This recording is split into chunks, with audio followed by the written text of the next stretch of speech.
networks such as UMK Frontier Street, Entrepreneurship Advisory Council, and proudly led the Committee for Ministry of Higher Education Guide to Entrepreneurship Integrated Education.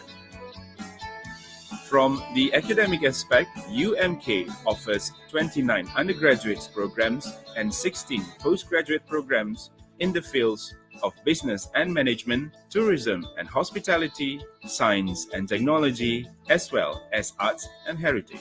The university is constantly enhancing its teaching and learning system to ensure that the process of learning takes place creatively and innovatively through My Academic Integrated System, My ICE, massive open online courses, MOOCs, and blended learning. UMK is committed to the development of first-class graduates to become the leaders of industry. Collaboration with world-class local corporate sectors, as well as a network of well-known regional educational institutions, is aimed at empowering UMK from various angles. This is evidenced by the increase in the marketability of graduates and graduates who create jobs through businesses. Research, innovation, and commercialization is another important part of UMK. Research funding and the number of innovations and commercialized products increase every year. UMK has performed well in various prestigious competitions. With the hashtag UMK for Society, UMK is also involved in various community activities.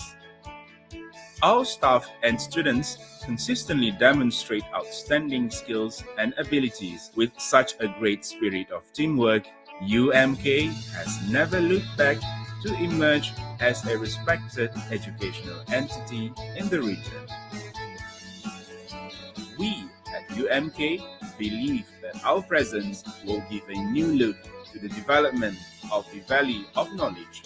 Indeed, our core, entrepreneurship, will always make us, University Malaysia Kelantan, relevant, unique, and different.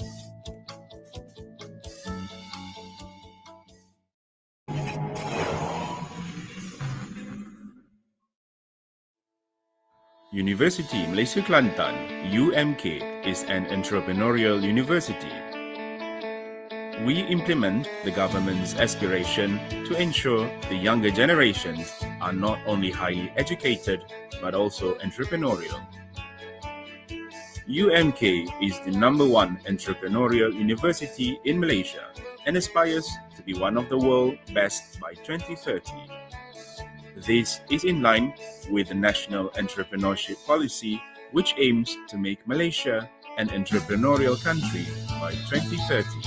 According to this vision, UMK ensures the whole university functions within an entrepreneurial ecosystem. This ecosystem comprises of 9 faculties supported by institutes and centers of excellence implemented with the discipline of innovation-based entrepreneurship. The university's upper management, together with UMK employees at all levels, are committed to realizing UMK as a Malaysian public university well-respected for its foundation of entrepreneurship. Implementing this ecosystem, the UMK Entrepreneurship Institute UMKEI oversees 3 other entrepreneurship-based centers: the Center for Entrepreneurship Development and Education CEED, the Institute of Small and Medium Enterprises ISME, and the Global Entrepreneurship Research and Innovation Center GARIC. The Faculty of Entrepreneurship and Business, spearheading this structure, has successfully developed collaborative entrepreneurial networks such as UMK Frontier Street, Entrepreneurship Advisory Council, and proudly led the Committee for Ministry of Higher Education Guide to Entrepreneurship Integrated Education. From the academic aspect, UMK offers 29 undergraduate programs and 16 postgraduate programs in the fields of business and management, tourism and hospitality, science and technology, as well as arts and heritage. The university is constantly enhancing its teaching and learning system to ensure that the process of learning takes place creatively and innovatively through My Academic Integrated System, My ICE, massive open online courses, MOOCs, and blended learning. UMK is committed to the development of first-class graduates to become the leaders of industry. Collaboration with world-class local corporate sectors, as well as a network of well-known regional educational institutions, is aimed at empowering UMK from various angles. This is evidenced by the increase in the marketability of graduates and graduates who create jobs through businesses.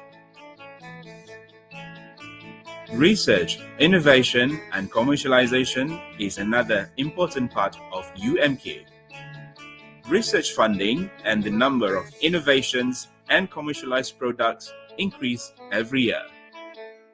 UMK has performed well in various prestigious competitions.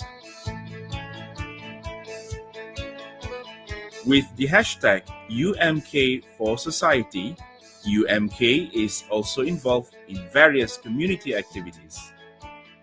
Our staff and students consistently demonstrate outstanding skills and abilities. With such a great spirit of teamwork, UMK has never looked back to emerge as a respected educational entity in the region. We at UMK believe that our presence will give a new look to the development of the Valley of Knowledge. Indeed, our core, entrepreneurship, will always make us University Malaysia Kelantan relevant, unique, and different.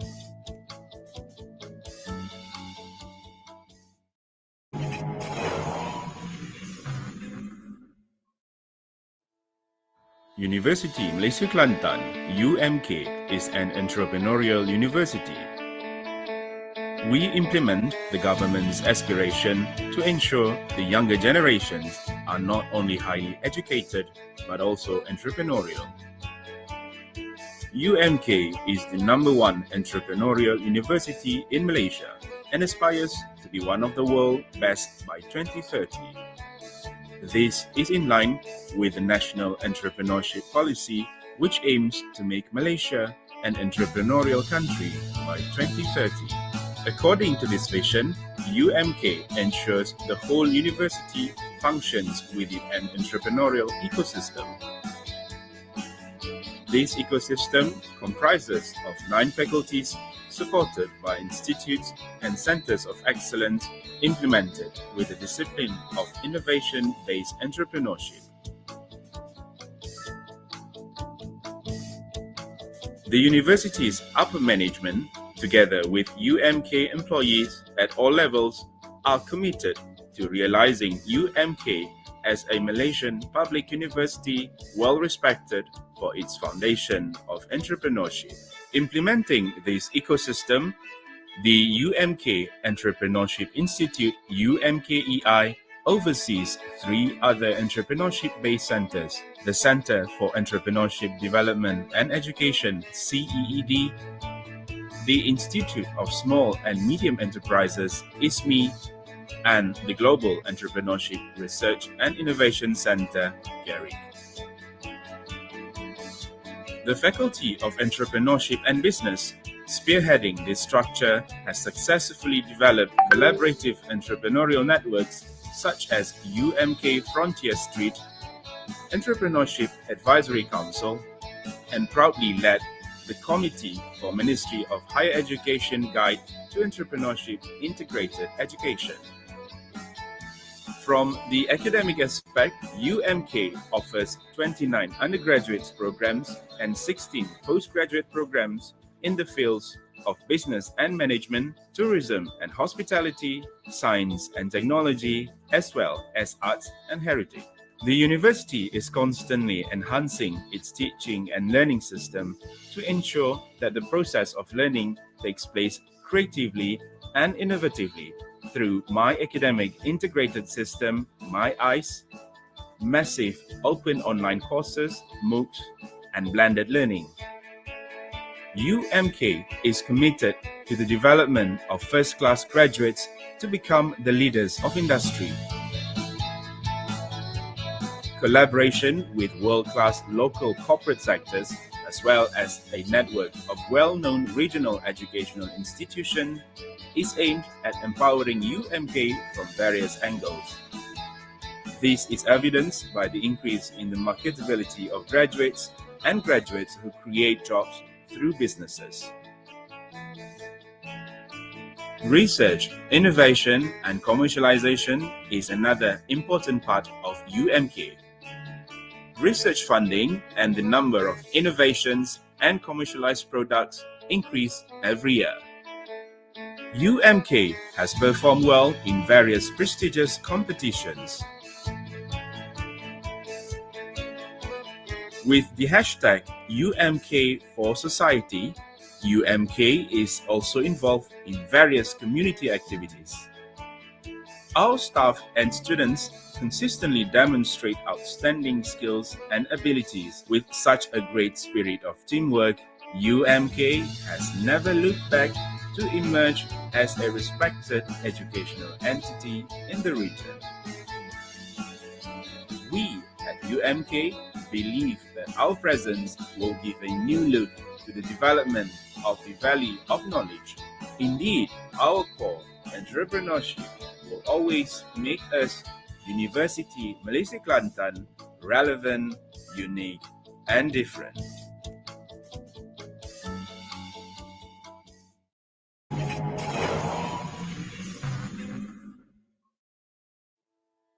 University Malaysia Kelantan, UMK, is an entrepreneurial university.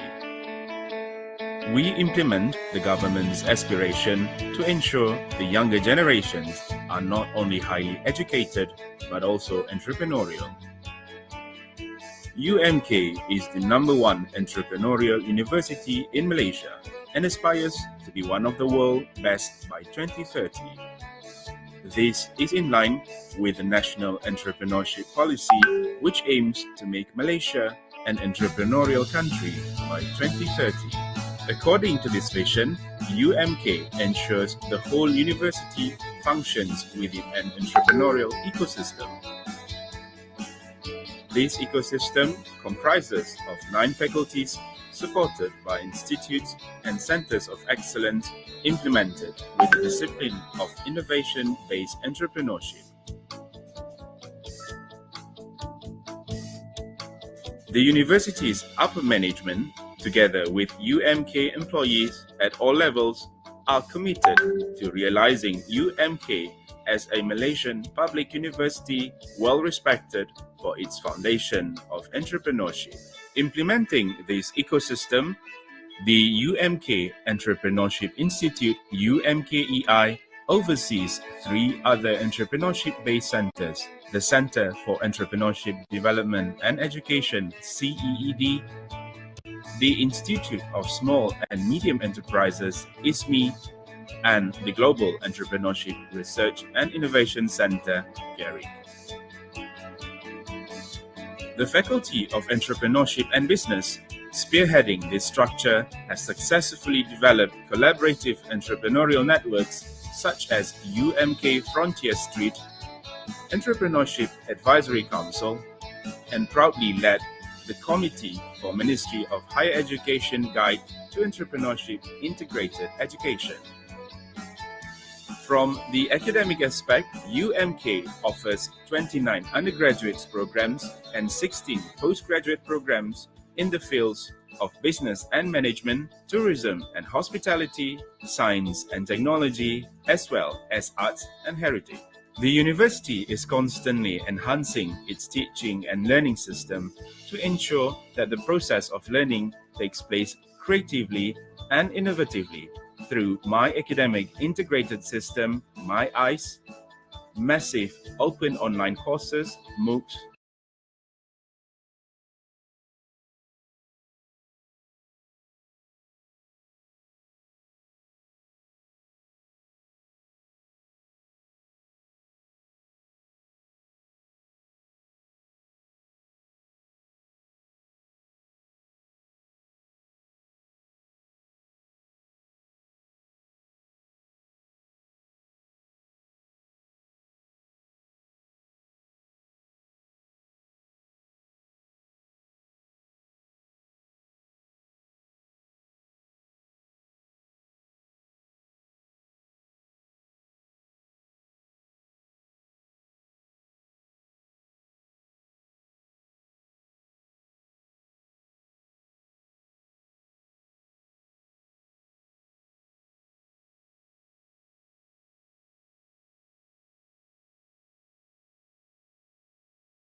The show starts in 10, 9, 8, 7, 6, 5, 4, 3, 2, 1, go.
Setia, inovatif, integriti, ilmu ditokai, warisan budaya sumber asli, keusahawanan teras kami, kekayaan akal dan budi, mendidik insan yang sejati. Merintis perubahan terkini, dirimu yang maha pencipta, merealisasi visi menjadi realiti demi negara yang tercinta. Relevan, unik dan berbeza, rencana peradaban bangsa, janji kami pada semua, taburi jasa di mana jua. Merintis perubahan terkini, dirimu yang maha pencipta, merealisasi visi menjadi realiti demi negara yang tercinta. Relevan, unik dan berbeza, rencana peradaban bangsa, janji kami pada semua, taburi jasa di mana jua. Universiti Malaysia Kelantan, terbilang UMK.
Assalamualaikum warahmatullahi ta'ala wabarakatuh.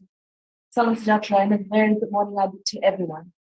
Yang berusaha, yang berbahagia, Professor Dr. Mahiran Binti Muhammad, Deputy Vice Chancellor, Academic and International University Malaysia Kelantan. Yang berusaha, Associate Professor Dr. Muhammad Najmi bin Masri, Director, Center for Academic Excellence and Development, University Malaysia Kelantan. Keynote speakers, Associate Professor Technologies Dr. Muhammad Helmi Norman, Deputy Director of Instructional Technology Center of Teaching and Curriculum Development, University Kebangsaan Malaysia. Mr. Adrian Chion, Learning and Engagement Specialist, Public Sector and Education, LinkedIn Learning Singapore. Juries, participants, ladies and gentlemen, welcome to the second International Teaching Enhancement and Learning Innovation Carnival 2023. Now, ladies and gentlemen, this carnival, or this known as iTeLIC 2023, is in its second year of hosting. The first iTeLIC was held in 2022. In a nutshell, the 2023 iTeLIC will be covers Teaching and Learning Innovation Competition, which is the TELIC part, which has the subcategories, about 6 of them: high-flex learning approach, asynchronous and synchronous online learning, MOOC and micro-credentials, LMS eCampus Innovative, e-assessment, and finally, new idea of teaching and learning innovation. And the second part of it is the ACRI, which is known as Anugerah Reka Bentuk Curriculum dan Penyampaian Innovative, which also has 6 subcategories. Now, ladies and gentlemen, we are very happy to receive about 108 participations for this carnival, and with 32 juries judging for the competition. Let's hear more from the director himself, the director for Center for Academic Excellence and Development is none other than Associate Professor Dr. Muhammad Najmi bin Masri, for his welcoming remarks. Please welcome.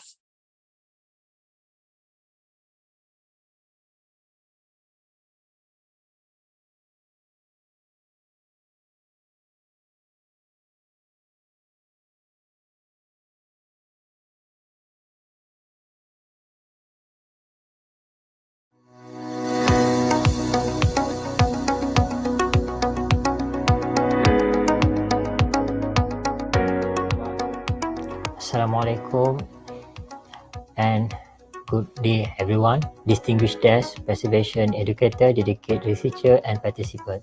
Ladies and gentlemen, it is my honor and privilege to welcome you all to the International Teaching, Enhancing and Learning Innovation Carnival, iTeLIC 2023, organized by the Center of Academic Excellence and Development, University Malaysia Kelantan. I would like to extend my warming greeting to every one of you who has joined us today from different corners of the world. In this ever-evolving era of education, it is impressive that we continually explore innovation approach to the teaching and learning. The iTeLIC 2023 serves as a platform for educators and researchers to come together and share their expertise and experience. This carnival promises to be a meltpot of ideas, inspiring discussion, and collaborative opportunity that will shape the further of education. Ladies and gentlemen, allow me to reflect on the journey that led us to this occasion. It was on 21st September 2020 when we conducted the first iTeLIC and online carnival hosted by the Center for Academic Excellence and Development, Deputy Vice Chancellor, Academic and International Office, University Malaysia Kelantan. Throughout the power of the internet and the platform provided by Google Meet, we welcome 115 participants for higher education institute and school all over Malaysia. This carnival was particularly significantly as it aligned with the COVID-19 crisis, where remote teaching became the new norm. Under the term new norm, cultivative online learning, we collectively embrace the challenge and opportunity presented by the extraordinary situation. Now, as we gather for the iTeLIC 2023, we have explored the multi-phase realm of high-flex teaching and learning. We have navigated the blended online and face-to-face instruction, the potential of technology to enhance student engagement and creative, inclusive, and student-centered learning environment. Throughout iTeLIC 2023, our participant wealth and knowledge and experience have deepened our understanding and opened new horizons for transform the education landscape. This year, iTeLIC 2023 is even more special as we embrace the power of technology and connect the visual throughout this online platform. While we may not be physically present in the same room, visual space allow us to bridge geographic boundary and engage with the diverse range of participants. The online format also reflects our collective commitment to adaptability, resilience, and progress in the face of unpredictable challenge. Throughout the next 2 days, we will witness a great number of presentations, workshops, and panel discussion from experts in the field of education. The term of this year Carnival, motif of high-flex teaching and learning, strongly with the rapid challenge and advantage we have witnessed in the recent time. As we explore the dynamic of education in this digital age, we must not lose sight of the fundamental principles that underpin effective teaching and learning. The art of education lies in fostering curiosity, critical thinking, and creativity among our students. It is about empowering them to become lifelong learners, equipped with the necessary skills to thrive in the increasing complex and interconnected world. The iTeLIC 2023 provides an opportunity for us to reflect upon our practice, challenge existing paradigm, and create innovative solution. It is a platform for collaboration where we can leverage our collective wisdom and experience to shape the further of education. Together, we can unlock our student full potential and cultivate a long life learning culture. I would like to take a moment to express my appreciation for the remarkable achievement of the organization community led by Visionary Technologist Dr. Ika Ristika Rahayu Abdul Wahab from the Center for Academic Excellence and Development, UMK. Their dedication, meticulous planning, and teamwork have contributed to this carnival success and create an unforgettable experience for all participants. On behalf of the Center for Academic Excellence and Development, I extend my full gratitude to all participants, keynote speakers, and organizers who have made this event possible. Your dedication and commitment to the field of education inspire us all. I am confident that iTeLIC 2023 will catalyze change, empowering us to reimagine teaching and learning in the digital age. Thank you once again for joining us at Second International Teaching Enhancement Learning Innovation Carnival iTeLIC 2023. Together, let us highlight on this exciting journey of discovery, innovation, and transformation in education. Thank you. Thank you, Associate Professor Dr. Muhammad Najmi. As mentioned by him in that speech, the theme for this year, iTeLIC 2023, is mosaic of high-flex teaching and learning. And it is interesting to see all this innovation that comes into play with one objective, lifelong learning education. Now, let's not waste further time. I'd like to welcome our Professor Dr. Nik Mahiran binti Nik Muhammad. She is our Deputy Vice Chancellor, Academic and International. Please welcome.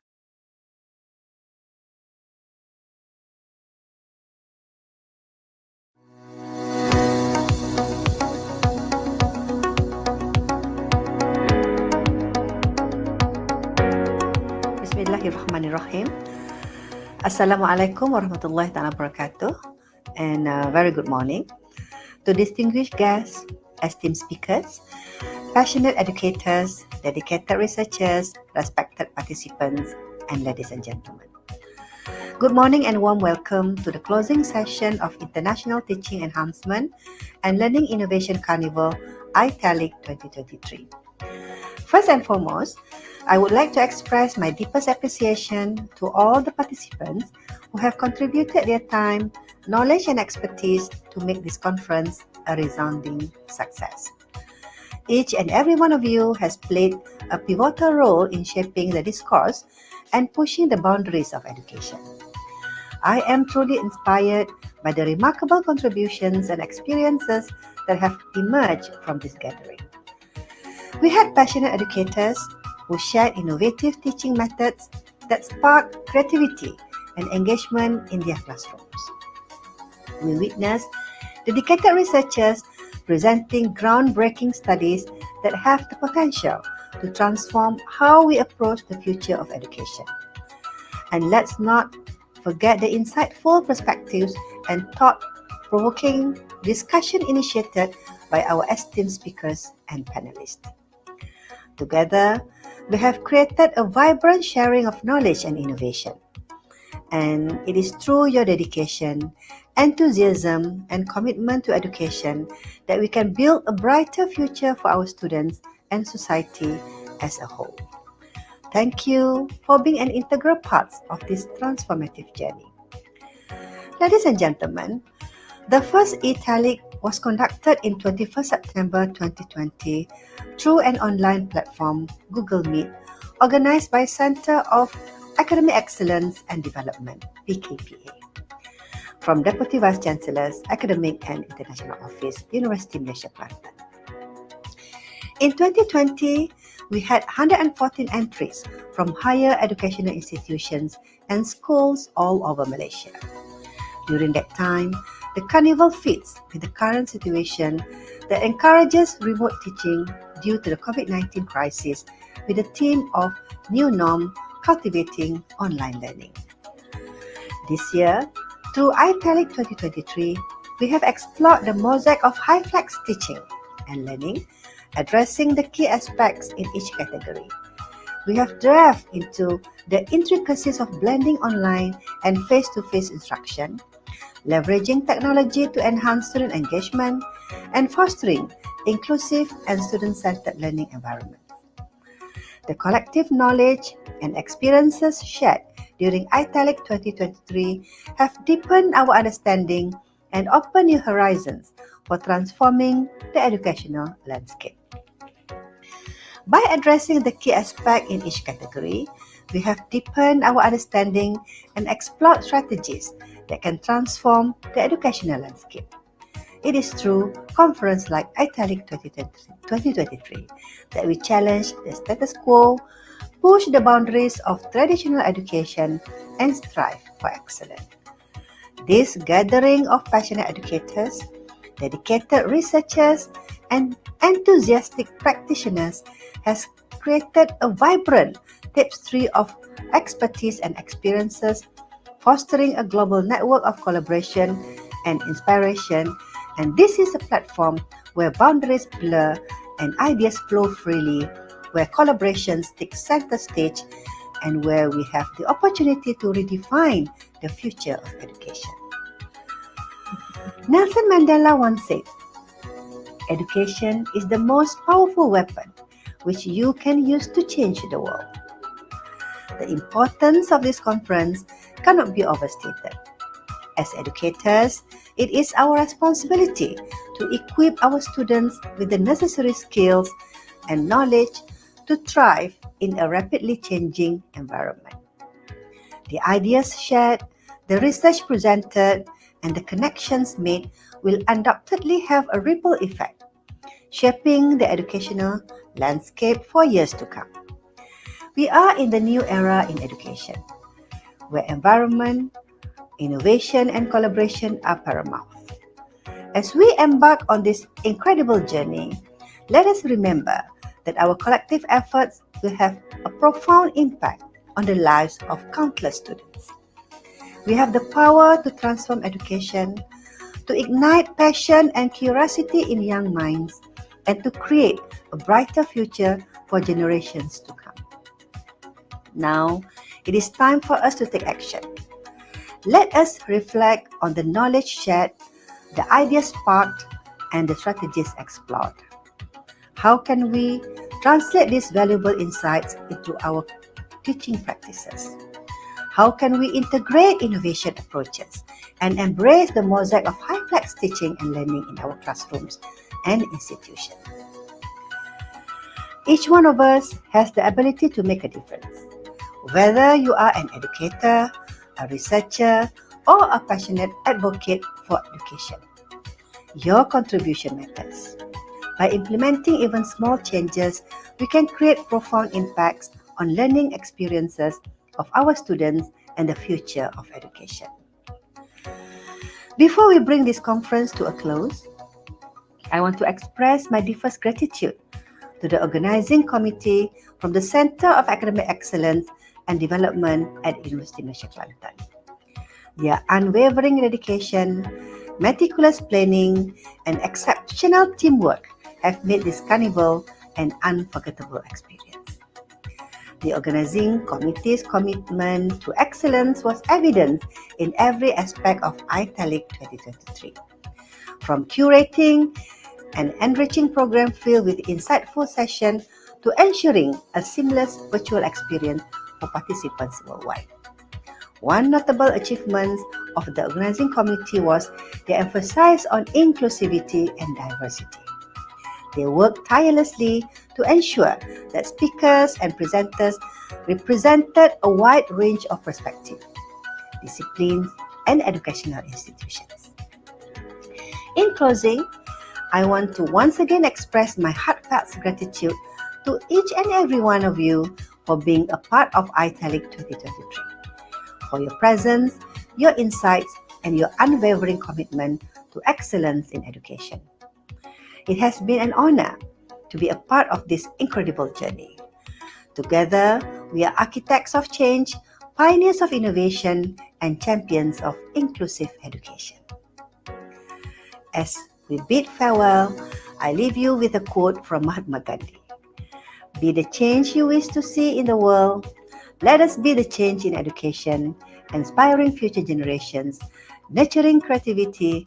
Let us carry the torch of innovation, collaboration, and continuous learning forward. May we meet again, inspired and enriched at future conferences, united in our pursuit of enhancing teaching and learning. Together, let us shape the future of education and create learning experiences that empower our students to become lifelong learners and active contributors to society. Thank you, and may spirit of iTeLIC 2023 live on in all that we do. Thank you. Thank you, Professor Dr. Lee, for such a wonderful insight. And from her speech, we know there's one thing that I like to take the gist of her speech was the Nelson Mandela quote: education is a powerful weapon. Now, ladies and gentlemen, changing landscape of our education scene and make this platform, iTeLIC 2023, important for us to change ideas and to listen to others, so we can create better future education for our students, create the ripple effect, like what she has said just now. Now, we are lucky to have two keynote speakers with us today to give a further in-depth discussion about this education world. To handle this session, I would like to invite Encik Muhammad bin Mahmud as the moderator for the session. Please welcome. Thank you so much, Madam Moderator, Dr. Falik Adiba, for the handover. Ladies and gentlemen, esteemed guests and distinguished participants, welcome to today's first keynote speech on the topic of re-engineering high-flex learning environments for higher education, where we will delve into the transformative potential of the high-flex model in reshaping the way we approach teaching and learning in the realm of higher education. Because as you know, compared to several years ago, the educational landscape has undergone significant changes, prompting educators, us included, and institutions all over the world to reimagine traditional instructional models. So, for example, this can be seen, for example, during the pandemic, where everybody have to go online, and then everybody have learned how to use Zoom, Google Meet, and everything that that can help them to continue this teaching and learning process. So in today's topic, HyFlex, short for hybrid flexible, has emerged as a dynamic and one of the approach that offers students or participants or learners the freedom to navigate the learning journeys based on or following their unique preferences and in whatever circumstances. So today we have the opportunity to explore the nuance of high-flex learning environments with the context of higher education. So our keynote speaker today, I believe that he's very ready from the very beginning. I can see that he's already turned on his camera there. Associate Professor Technologist Dr. Muhammad Helmi Norman. We're going to talk about a high-flex learning environment, and then he will bring us deep into the strategies, the challenges, and innovations that associate with this approach related to high-flex learning. I believe that high-flex learning is becoming like the buzzword for the recent few months and since the last year. And I believe that KPT or Minister of Higher Education also, for example, like the Minister Khalid Nordin also mentioned about high-flex education, high-flex learning. So I believe the topic that we select today for the keynote speaker is very appropriate and very aptly selected. So before I pass the baton to the keynote speaker, Associate Professor Technologist Dr. Muhammad Helmi Norman, I would like to share a little bit introduction and bio for our keynote speaker. Very impressive. A few days ago, I received the resume, the document is very thick, doctor. So I cannot read all because if not, it's going to be different session. So I just summarize some very interesting qualities or awards that has been received by our keynote speaker. So Associate Professor Technologist Dr. Muhammad Helmi Norman is the Deputy Director at Instructional Technologies for the Center of Teaching and Curriculum Development in Universiti Kebangsaan Malaysia. And he is responsible to drive the e-learning transformation in the university, and also credited as one of the person who initiate the fourth industrial revolution at the faculty. So Dr. Muhammad Helmi also is a certified professional technologist of MBOT, and the field of interest is in digital and futuristic education. So that's why I said this is very, very interesting conversation that we're going to have. So Dr. Muhammad Helmi Norman also received 4 international awards from Apple.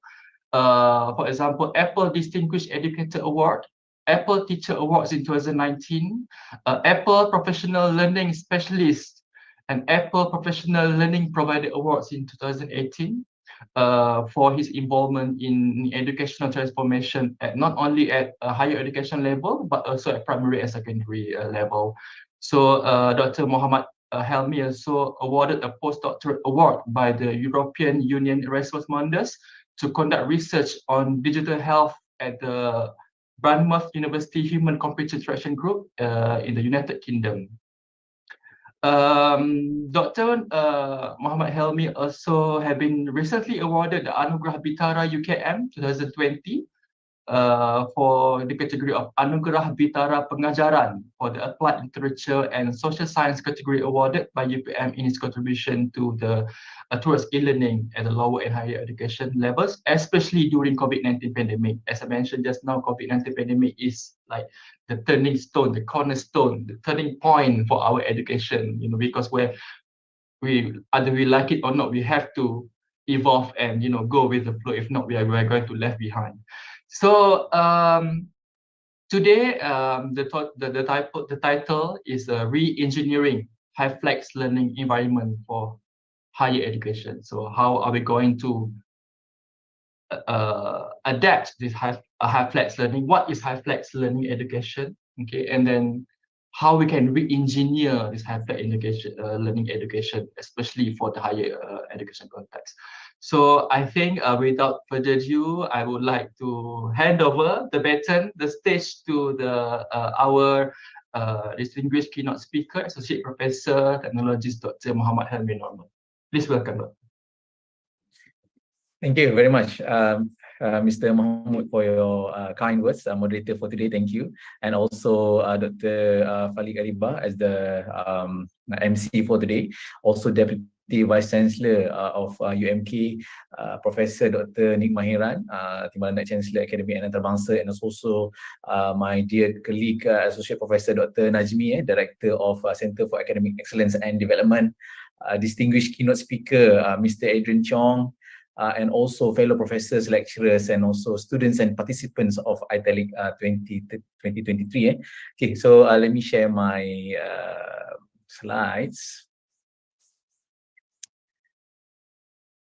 All right. Okay, just to confirm, can you see the slides, Mr. Mahmoud and team? Yes. All right. Okay, awesome. Thank you. So, thank you very much again. So what I'll be talking about is re-engineering high-flex learning environments for higher education. I'm Helmi, and I am from the, so I'm Deputy Director of Instructional Technologies UKM, and also from the Faculty of Education UKM. All right. So now, of course, as Mr. Mahmoud just said just now, of course, the COVID-19 pandemic has reshaped, presented challenges, presented opportunities in higher education, in turning from moving from physical or face-to-face learning into online learning. And then, of course, now as we move towards the fourth industrial revolution, or we are in the 4R landscape, of course, these emerging technologies have emerged, and of course, high-flex learning environments have disrupted current learning and teaching practices. Okay, so now, of course, it brings benefits, issues, challenges to curriculum design, teaching and delivery, and educational assessments. So how do we facilitate for teaching and learning in such disruptive and volatile environments? So that's the problem today. That's how we will attack the solution today and move forward with that. All right. So here, all right. Okay. So this is not coming out right. Okay. So let me just, yeah. All right, so this is the for our fourth industrial revolution worlds of physical, digital, and biological. If you see these physical worlds is autonomous cars, drones, robots, you name it here, and then crossing between the digital spaces, metaverse, virtual reality, augmented reality, and going for the biological worlds of synthetic biology, wearables, and brain EEG, and then crossing this is the physical, digital, physical, biological, and digital biological, moving towards the fourth industrial revolution. Yeah, right. So now, of course, this presents opportunities, and of course, we at the Ministry of Education, of Higher Education, also UKM, also we want to bring the best practices that we are currently and previously have been implemented, and moving forward, how do we redesign, how do we re-engineer high-flex learning? All right, so I think it's important to note that this is the learning what do you call it, the framework of pembelajaran aktif. Oh, this is lupa pula nak tukar dia punya ni English All right, so this is pembelajaran aktif is actually the active UKM learning framework, which this is recently we have various iteration, but this is the final on the current iteration of it, inclusive of pedagogy, space, and technology. So in pedagogy, we also included curriculum here in the future ready curriculum, blended learning, online teaching, online assessment, examination, and also hybrid learning, and moving towards space. Physical space and also the digital space. Of course, we have to consider that in high flex learning environments, and also, of course, the technologies are very, very important in moving the pedagogy, curriculum, and space, and also technology. So this is the discussion. We will frame it there. Okay, so moving to the first section, which is pedagogy and curriculum. Again, of course, this is KPT's future ready curriculum, and actually we have a good framework here already, involving immersive learning, learning spaces, and also the transformative delivery, and also holistic assessment here, and also the organic and organic curriculum. So here also we have the FRC curriculum elements that actually we should integrate in our teaching and learning and curriculum development. And also this is one, I think, one interesting diagram before we move to the technologies. So this is a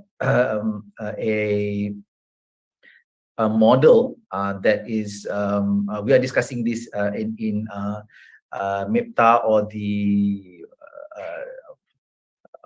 e-learning council, Malaysian e-learning council, or for public universities. So this is how we deliver hybrid learning. And of course, you have to look at these three big elements of social design, space design, and also activity design, where in social design, you look at the learning interaction and group dynamics, and the space design, you have to look at the physical space and also the online space, and also the in activity design, you have to look at the physical activities in the face-to-face learning, and online activities, and also physical and online activities. All right, so here we actually frame it into two modes, where in the first mode, it's physical and online learning. I think this is clear. Physical learner, so online and online learner. But in the mode 2 here, you can see that physical and online learning is actually blended together, where the learning dynamics here, there's a physical learner, online learner, but there's also physical learner and online learner grouping together. That's actually the challenge of this hybrid learning design. So which we will give in this example. The first mode is suitable learning activities. For instance, in this example, we will bring to you the experiment, right? So now, in the first mode, actually, it has to be equal between online learning and also face-to-face learning, where physical materials are given to the person who is at the campus, and also remotely online. So here, the group dynamics, when they group together and discuss with one another, they will have equity and equality in terms of the instruction or the materials given to the students. So I think this is important in the pedagogy aspect when you design for such teaching and learning environments for mode 1. Okay, and in mode 2 here, this is with digital simulation. For instance, you're using augmented reality and virtual reality. Okay, and simulation here. Okay, so all right, and here the learning is physical and online, where activities are done in augmented reality, virtual reality, and then there's the so penyampaian, sorry, that one is delivery. So I just translated this experiment with digital simulation, where groups are given augmented reality and virtual reality stuff that is equal between the learners. All right, so moving towards this new emerging technologies, which is metaverse. I think everybody's the buzzword now: metaverse, augmented reality, virtual reality, and then afterwards we will move to generative AI and ChatGPT. Yeah, but again, I think this is a great framework to frame metaverse and how it fits into the hybrid learning perspective, which is of course, metaverse is the convergence of these technologies with this mixed reality, AI, real-time communication, and immersive and digital spaces, and then moving towards when you sort of intersect with each other, it becomes perception AI, digital immersive UX, and avatar-based social interactions, and also smart agent facilitated communication, and then moving towards generative sensory environments, and also the presence which move to metaverse. And also these types of metaverse, I think, of course, framing this for metaverses and then linking to hybrid learning, which we will see in a bit. Of course, the types of metaverse here, we have 4 here: AR, live logging, mirror worlds, and virtual worlds, where AR is which I will show you in a bit, which is the augmentation, or you blend the real world with virtual information. And live logging is like you running, for instance, you using the Nike app, and then you get virtual coins. Some sort of that is live logging, and also the mirror worlds, where you have the mirror of, for instance, NVIDIA Omniverse, which I saw yesterday. BMW and Mercedes are doing factories for mirror worlds. They are actually replicating their factories physically and digitally.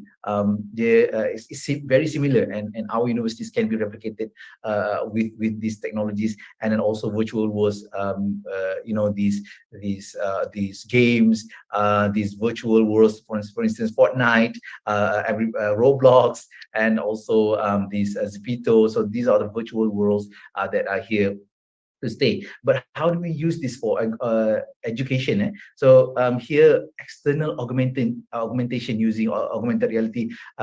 This is one example I like to really show. Parameswara. So I've transformed this historical thing into a augmented reality or virtual reality character, where these are the, this is the book that I've created, an ebook that can be linked to the space, and actually moving towards so these environments can be created yourself. This is about empowering your students, teachers, educators, lecturers, professors. You can actually create this content, but it's about empowering. How do you design for such immersive, let's say immersive learning environments here? All right, so here let me show you a snippet of that video.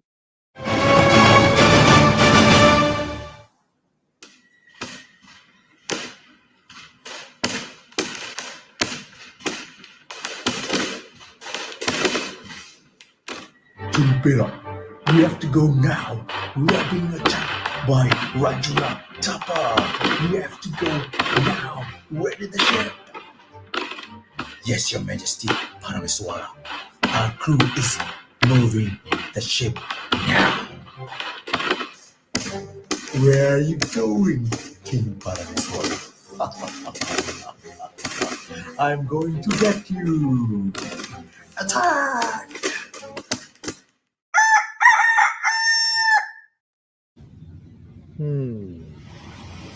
What is this place, Minister Tumpira? A new place to build our new kingdom, no?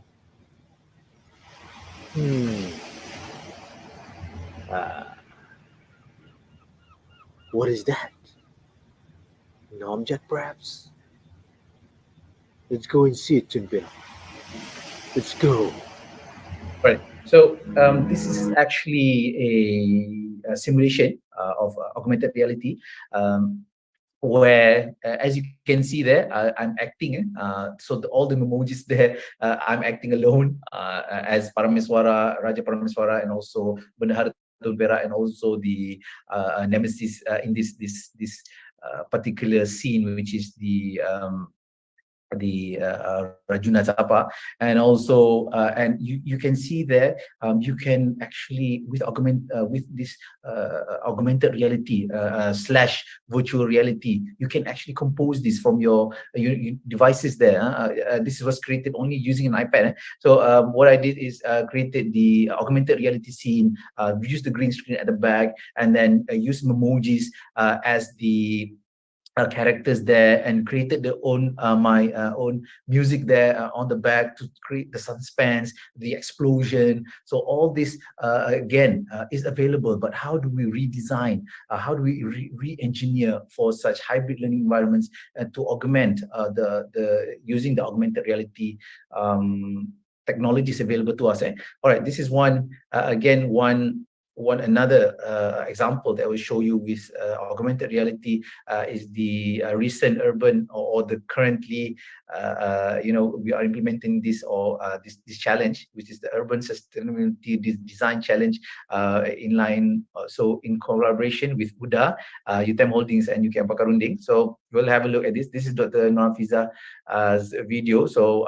excellent video on augmented reality, how to create sustainable cities. So this is for higher education, and that one was for teacher training. Actually, I used because at the faculty we have pre-service and in-service teachers. So how do we show them the example? Okay, so let's see this example for sustainability or creating sustainable cities using augmented reality. Let's have a look.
Right. Okay. So again, this is actually a video that shows you how augmented reality can be layered in the physical world and the real world, to actually see how that the world can be connected and what's possible. Okay, these sustainable cities just now, and the historical references that I showed you just now. So the stories come alive, and here the let's say the real world, which was a soccer field just now, or a football field just now, it suddenly becomes alive with these designs. Yeah. All right. So again, here another metaverse that I will show you before we move into this is actually for the virtual worlds that we just now were going for the augmentation and external, now more into intimate and simulation, where identity and interaction is the focus for the virtual world. So intimate simulation using the virtual worlds here. Let me show you what the students did. This is in our practical English speaking course. So So students from China, from mainland China and Malaysia met here in the, let's say, Zoom platform, and then created metaverse. So we'll see what is what they did. Let's see. Follow the task provided by me to make the oral conversations. And I will participate in Zapital and correct the students' pronunciation and maybe grammar mistakes. So I have example video here. But yeah, please enjoy. Hi, I'm here to check in for my flight to London. Great. Can I see your passport and ticket, please? Sure, here you go. Thank you. Would you like a window or aisle seat? I will take an aisle seat, please. Okay. Have you in seat 22B? Your flight departs from gate D5, which is just down the hill. Have a great flight. Thank you. Okay, good job. But just a few mistakes of the words pronunciations, like the word aisle. Would you like a window Okay, or so yeah, aisle here you seat? can see that the student created the metaverse or the content here and use it for language learning. So using IEL or ISIL seat, right? And now I will show you another example of now is the buzzword. Now generative AI is here. Metaverse was last year, right? But now everybody's talking about ChatGPT and generative AI. So how do we design learning for that? How do we design high flex learning for that?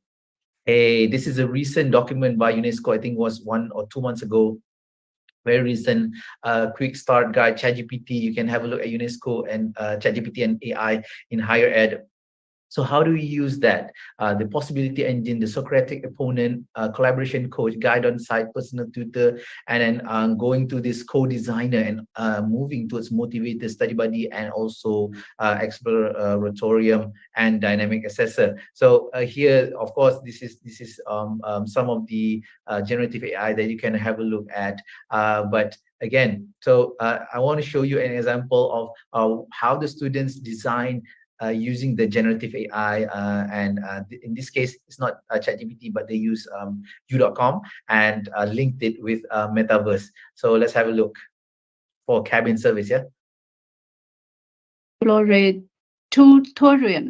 We use AI to solve a conversation situation in which a passenger. Yes. Attendant, there is a German passenger on the plane who does not speak English, and I need to say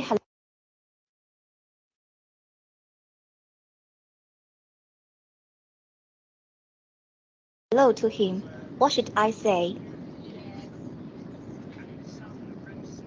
Guten Tag. Which means good day or hello in German. As a flight attendant, there was a German passenger on the plane who did not speak English and needed to be asked where his seat was.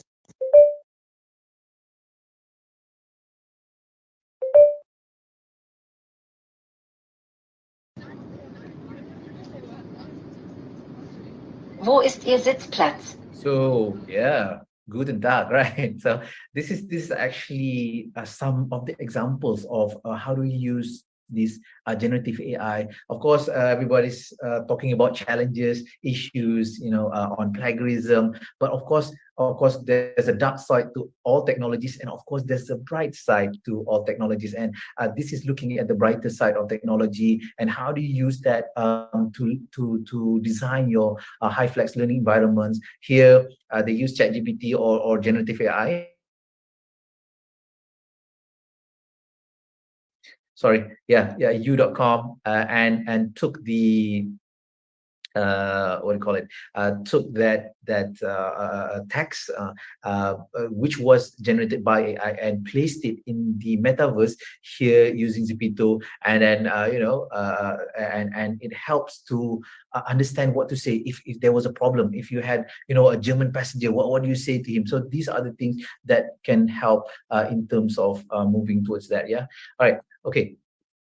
So here we have another example, which is your guys' opinion? Yeah, I'm actually glad we have this session because I have been thinking long and hard about finding ideas on how we can really engage students in this topic, in an interesting way so that they remember how to apply it in real life. Yeah. I think we need some help in terms of finding all of the learning content. Firdaus, do you have any idea? Maybe we can try ChatGPT. Great. Yeah. Let us do that. Yeah. Okay, let's go. Sounds like a great idea.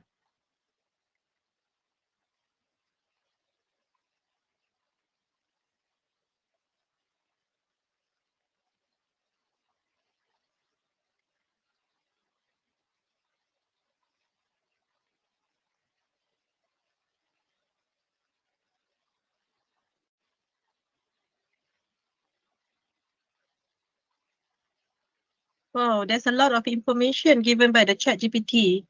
Do you guys Yes, think we can use awesome. all of these? I think we can That's take note. fantastic.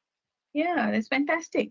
At least, this is a great start. We can always adapt these ideas to suit our own students and our institution. Not necessarily we take these ideas as they are, but we can always adapt to suit our needs. But this is a great start. Yeah, I agree. Okay, let's put some notes. Okay, so they will add this note in the sticky notes here and paste it here in the special.io or metaverse. But here we want to show that these are some of the examples of how or examples of how to integrate ChatGPT, generative AI, and metaverses in your learning design. Yeah. All right. Okay. So again, moving towards assessments, alternative assessments, I think the Ministry of Higher Education, in line with Magnetic, has had this guideline ataupun produced this guideline on alternative assessment in higher education. I think you can have a look here. Of course, here chapter 11. Me and colleagues design or produce some guidelines for assessment of digital assessment for and as learning. But again, these are the things that we have to consider, and whether we want to move from educator and move towards learner control, and then is this appropriate, and do they need a level of scaffolding there? I think these are the important things that we have to look at in design of digital learning here. And of course, moving towards the second thing, which is in the framework, which is space and technology. All right, so of course, I think when we say high flex learning, we always think about the physical spaces. How do we design for physical spaces that can equip for synchronous learning to happen? So I think, of course, we considered that as well, and also linked up with digital spaces. But it's more than just the physical space. But how does it link with the digital space? How does it link with the technologies? It's not just about beautiful furniture and beautiful red carpets here and there, and that color, that vibrancy. But of course, it's how do you link between the physical, digital, and biological worlds? I think that's important. So that's why I showed the pedagogy and curriculum of the futuristic education, and how to link that with learning spaces. All right, so now in the physical space design, of course, this was the Faculty of Education before. So actually, we designed 33 new learning spaces but this is the what do you say, the default setting. Here, of course, UKM has been 50 years has been built, so of course the learning spaces will look like this. Of course, in need of new space design, physical space design, and then all right, so moving towards the higher education active learning spaces spectrum. This is the Innovative Research University in collaboration with Australia and also La Trobe University, Melbourne, La Trobe University and James Cook, sorry, and then linking with UKM, and also UTM, and also those three universities. So we linked and we developed this framework of CAFEBA, comfort, aesthetic, flow, equity, blending, affordance, and repurposing. And then also you see there the PST spectrum there, and of course this was mapped and benchmarked with Australia, and then we brought the technology home and then redesigned with the learning spaces. And this is voila, one of the learning spaces that you saw just now transform into this what do you call this? This is the Faculty of Education, Ruang Active UKM. So one-to-one iPad for lecturers. We have the iMacs, of course, the technology, smart projector, smart TV, smart AV system, smart lighting with the video conferencing, and then also mirroring system, of course, having the Apple ecosystem there, and mobile furniture, and also erasable walls there in place. Yeah, and also here at the here on the left, I think is a faculty Pengajian Islam, Islamic Studies. On the right here is FSK near Kuala Lumpur campus. Although we install Macs and also iPads there, and here at other faculties here, and also here different designs in each faculty. So FSSK there, and then here I think economy, and also across all faculties we develop these learning spaces. And as you see, colorful, but of course we want to empower at least the faculty to have some preference over how their learning spaces will look like. Yeah. All right. So with that in mind, of course, online spaces have to be designed as well. And then, of course, this is our learning management system, and also our newly redesigned UKM. Of course, in 2014, Ministry of Higher Education launched the initiative, but now we have rebranded the MOOC and then installed the payment gateway here. And of course, this is my course, and you can have a look at this course. But again, this allowed for transformation of again the high flex learning environments here in this sense. Yeah. And so I think that the question to you is high flex learning and futuristic technologies are here to stay, and how do we move forward from this? Looking at the designs just now, right? The pedagogy, the pedagogy is not just pedagogy, but also curriculum design. How do we move towards that? And then, the Ministry of Higher Education now, of course, we have to abide by the blended learning principles, blended learning things, and also but also not losing the essence, of that. I think everything is moving towards meaningful learning. Yeah, of course we want the learning to stay, but how do we blend, how do you mash up these immersive technologies, these advanced technologies, these futuristic technologies? Yeah, now generative AI, right? ChatGPT, and then examples that I show you is augmented reality and virtual reality. But I think the most important thing to what do you call it, to align or to focus on is preparing the students for the volatile or the the very disruptive environments of the workplace. Now emerging careers. As you can see here, I think let me show you again that I think that yeah, this one, right? So this physical, biological. Okay, for instance, autonomous cars. Who's going to design these autonomous cars? These drones, these drones are now before was only used for military, but now it's all over the place. Robots. Who's going to design these robots? And these robots, if they are entering the education world, are they going to replace teachers? Are they going to replace educators? Maybe not. But I mean, can they act as learners? Can they act as study buddies like generative AI just now, right? How can they act as learners, tutors, right? And moving towards this metaverse, how do we use metaverse in line with what we have? Do we adapt fully physical, fully on campus, and metaverse from the campus, or metaverse at home? Now the Ministry of Education or Ministry of Higher Education has introduced the program 2H.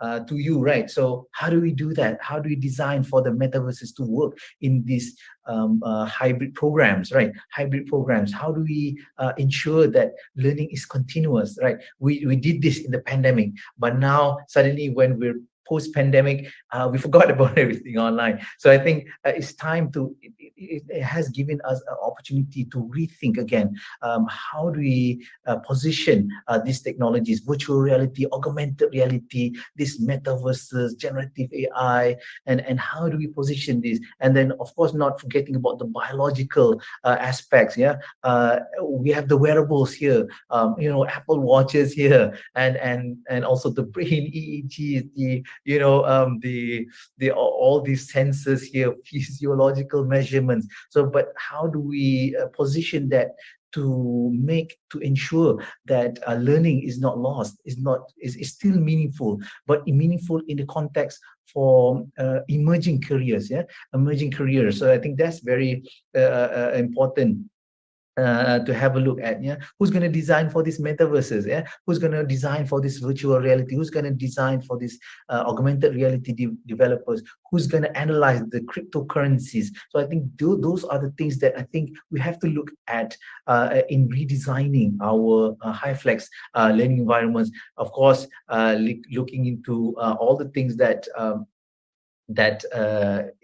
I have said, or I've shown you in this keynote address. I think very important. But what do we bring back for this? How do we design in our environments? How do we design in our universities, in our learning spaces, in our schools? So I think HyFlex and HyFlex learnings and futuristic technologies are here to stay. But how do we move forward to that? So I think my final call for everybody here today is, let's re-engineer HyFlex learning environments for higher education today. Yeah, thank you very much. And I think that concludes my keynote address today. Thank you very much, Mr. Mohammed. Back to you. All right, thank you so much, Dr. Helmi. It's very interesting and a lot of sharing. For example, like when I see the video with Parameswara, like, oh, it's very interesting. I wish that when I was in middle school, like primary school, my teacher already have that kind of video. But time has changed. And then you also keep repeating the same keyword, which is volatile. Several times you keep repeating like volatile, and then in this time, VUCA, volatile, uncertain, complex, and ambiguous era, we cannot run away from that. And we have to change. And then I don't remember who said this, but the only constant right now is change, right? So like it's keep changing every time. Every day is changing. And then for the world for the past few years have changed so fast compared to the past 50 years. So how do we educators, for example, react to that? Do we have to be like reactive, or how do we be proactive? What is the strategies to adapt to this? Because by hook or by crook, we have to to adapt as well with the environment, with the changing environment. If not, the education are going to miss the train, for example. All right. Okay. Thank you. Very interesting question, Mr. Mahmood, and all the participants. All right. I think it's about react and maybe redesign, or some people try to react and some people are proact or proactive, right? So I think it's about acting and reacting to such environments, and these technologies are actually here, correct? But how do we use them? For instance, your smartphone. You have a smartphone. Oh, I didn't know that I could, recreate the Parameswara here on your iPhone. So it's there actually. The technology is there. Actually, yes, I agree with you, Mr. Mahmood. I actually failed in history.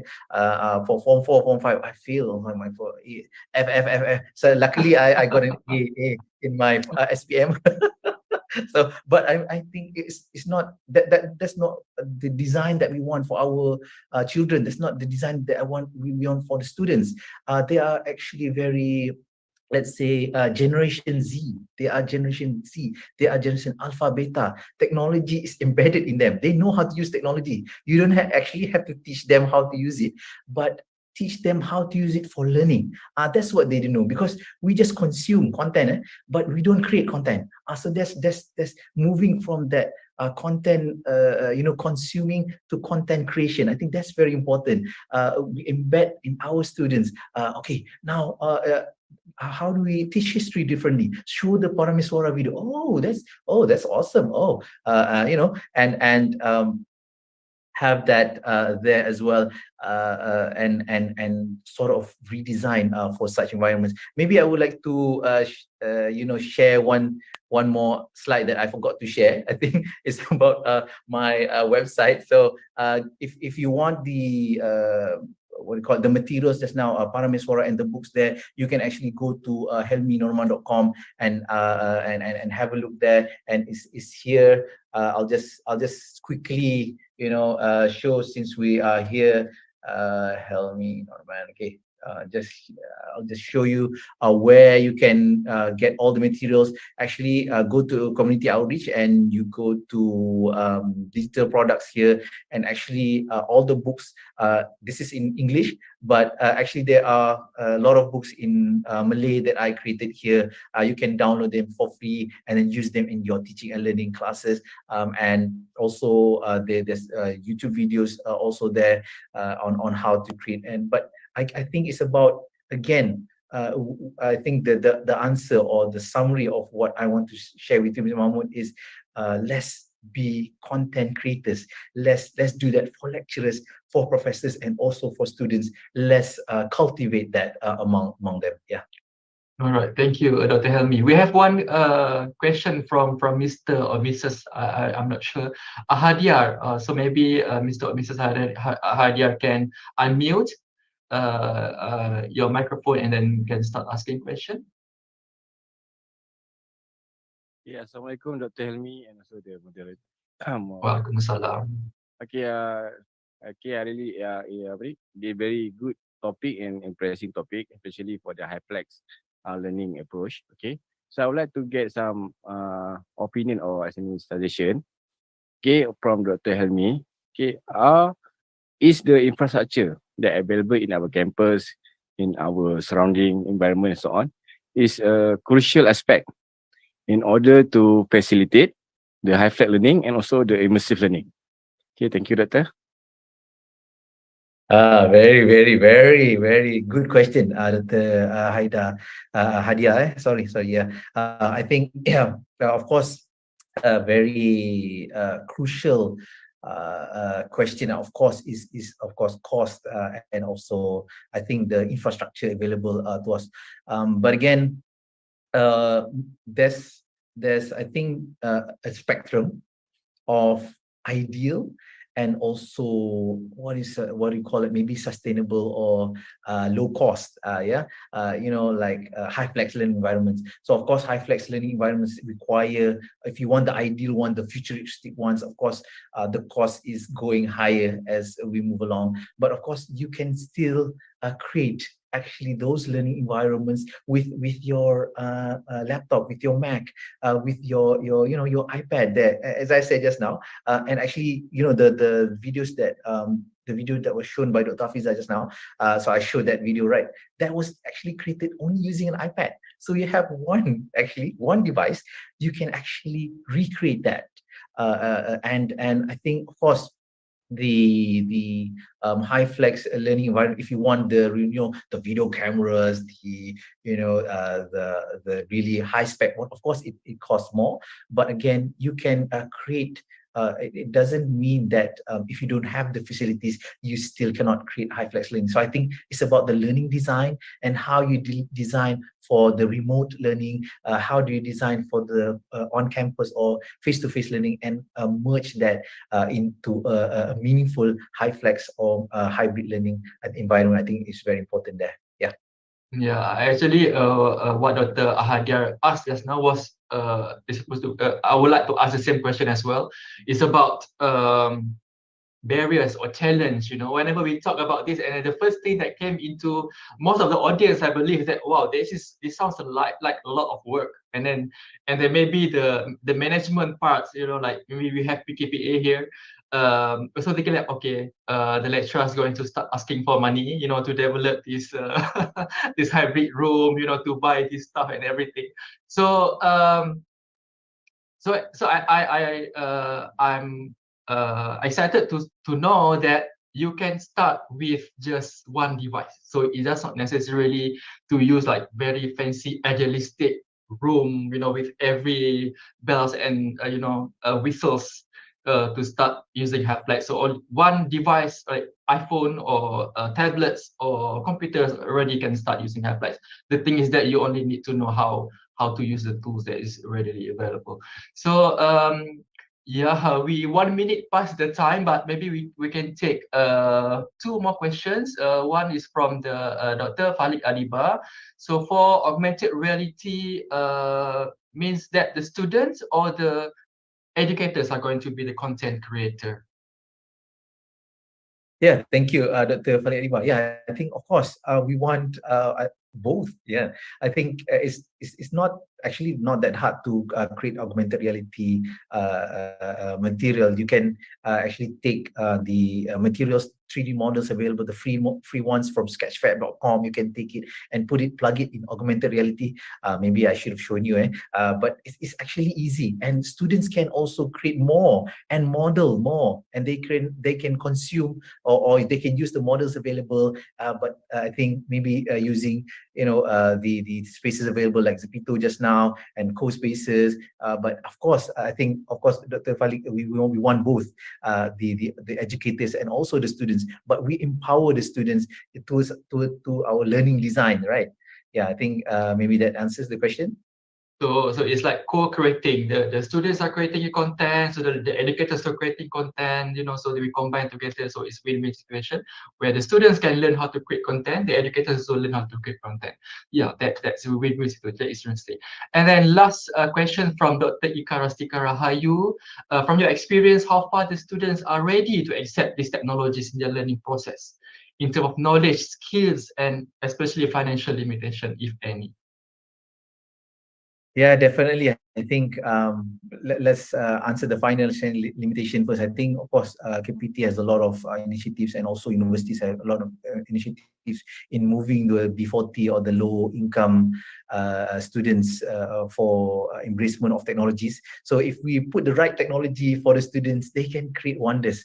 I think students have I have never met any students who are like reluctant of technology. Of course, yeah, we do have like 20% who are reluctant towards like, oh my God, this is so hard. But actually, I think the 4 phases. I like to use this by Professor.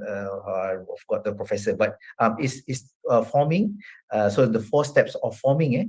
So when you form something new, is forming, and then you move to the second phase of storming, and then it's like, oh my God, how do you Zoom? Oh my God, how do you do online teaching and learning like in the pandemic, right? And then you move to the stage of norming. Oh, this is easy. I just click here, no problem. And then finally you move to the performing, where you understand the whole ecosystem. So I think those are the things that I think all the students have their adaptation rates, but they will eventually move to the performing stage. Yeah, all right. That's my answer for that. Yeah, I think because the students, they are native technological, digital native, right? They were born with it. So, and then us educators as well, we have to Now, by hook by crook, we have to adapt to the situation. Like Zoom, for example, or Google Meet. You know, I still remember when the earlier stage of pandemic, like everybody was like, how do we do this, and how do we share? How do we click share buttons? I don't know where. And then, but now it's really becoming norm. You know, like everybody is already like, you know, they, with one hand, even close their eyes also can do Zoom. It's very easy. So again, it's already 11:35, 5 minutes past the time that I have been allocated by the organizer. So on behalf of the University of Malaysia Kelantan, and so on behalf of iTeLIC 2023, I would like to say thank you very much to Dr. Helmi Norman from UPM for sharing session and answering our question as well. I believe that after this, maybe we can invite Dr. Helmi to share in details how are we going to implement this strategy, at least step by step. You know, we not necessarily immediately like very fancy things, maybe step by step, baby steps to, you know, to become high-flex education in order to help our students to, you know, to adapt into the modern situation, right? So yeah, again, on behalf of the university, PKPA, and also iTeLIC organizer, thank you so much, Dr. Helmi Norman, for today's session. Thank you so much. Thank you.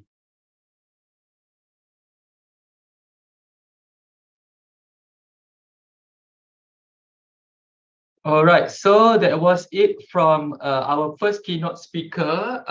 Next, we are going to move to the second keynote speaker, which specially imported from Seberang Tambak Johor, yeah, from Singapore, Mr. Adrian Chong. So Mr. Adrian Chong, I believe he's already here. Hello, Mr. Adrian. Hi, Mahmoud. Hi, everyone. Hi. You know, nice to meet you. Yeah, I'm Adrian from LinkedIn. Yeah. Okay, nice to meet you as well. So Mr. Adrian Chong is the Learning and Engagement Specialist in the Public Sector and Higher Education at LinkedIn in Singapore. Is going to talk about co-creating e-learning, blended learning environment together with LinkedIn Learning, right? So we are going to talk about what is LinkedIn Learning, and then how we can co-create a blended learning environment with LinkedIn Learning. We know that LinkedIn is a very huge platform. Normally, people when heard about LinkedIn, it's like, okay, like we are going to find a job, but I believe LinkedIn is more than that. You know, it has been maybe LinkedIn the first time when the founders established LinkedIn is more like, you know, networking, professional networking, but it has been evolved so much for the past few years, and then now we have LinkedIn Learning in like a blended learning environment. Okay, so before I hand over the session to Mr. Adrian Chong, I would like to share with the audience a little bit of biography of our speaker today. So Mr. Adrian Chong received his Bachelor of Business Management, a double major in Marketing and Corporate Communication from Singapore Management University in 2008. And then before joining LinkedIn, I believe Mr. Adrian Chong has expansive experience, especially in terms of international experience, where he spent more than 10 years with the government, Singapore government agencies, for example, Singapore Economic Development Board in 2014 until 2016 as the area director for Australia and New Zealand, which is stationed in Sydney. Before came back to and served in Singapore with Singapore Customs under Ministry of Finance as the head of industrial development in 2017 until 2019, and then as a senior manager for enterprise development at Infocom Media Development Authority, or IMDA, for 3 years before finally joined LinkedIn today as a learning and engagement specialist. So a little bit responsibility or job scope that what Mr. Adrian Chong is doing at LinkedIn is he's covering the public sector and higher education account across APAC region, I believe. And then he serves also as a strategic partner and expert in LinkedIn Learning. So the topic and also the speaker is very match made in heaven, I believe, is very fitting. Working with companies to develop solutions to the learning needs and challenges, and then I believe also this one is very apt to higher education, you know, about learning needs and those challenges. And then where Mr. Adrian Chong also has many experience working with universities and tertiary institutions, not only in Singapore, but also in Malaysia and also in Hong Kong, how to co-create a blended learning environment using LinkedIn Learning. So just a little bit information to the audience. LinkedIn Learning is an online platform that offers, last time I checked yesterday, is of more than 16,000 courses offered under LinkedIn Learning, covering various professional skills and topics. So I think it's similar to other platforms, for example, like Coursera, Udemy, and other MOOC platforms. But I believe LinkedIn Learning has their own unique selling point, and the specialty. What can LinkedIn Learning? What makes LinkedIn Learning so special, and how we can utilize that specialty or the features that are offered by LinkedIn Learning. So today, Mr. Adrian Chow is going to talk about co-creating a blended learning environment with LinkedIn Learning, which involve integrating LinkedIn Learning courses and resources into a broader learning experience. So without further ado, I would like to invite Mr. Adrian Chow to take over the stage for the keynote. Please welcome. Thanks, Mahmoud. That was a very comprehensive introduction of my CV, and of my work experience. Yeah, thank you very much. Let me just pull up my slide, and then I shall begin my sharing. Can you see my slide? Is it full screen to you? No, not yet.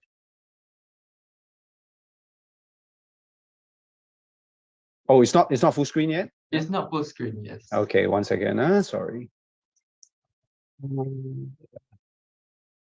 Talk about technical issue, right? Okay, just give me 1 second.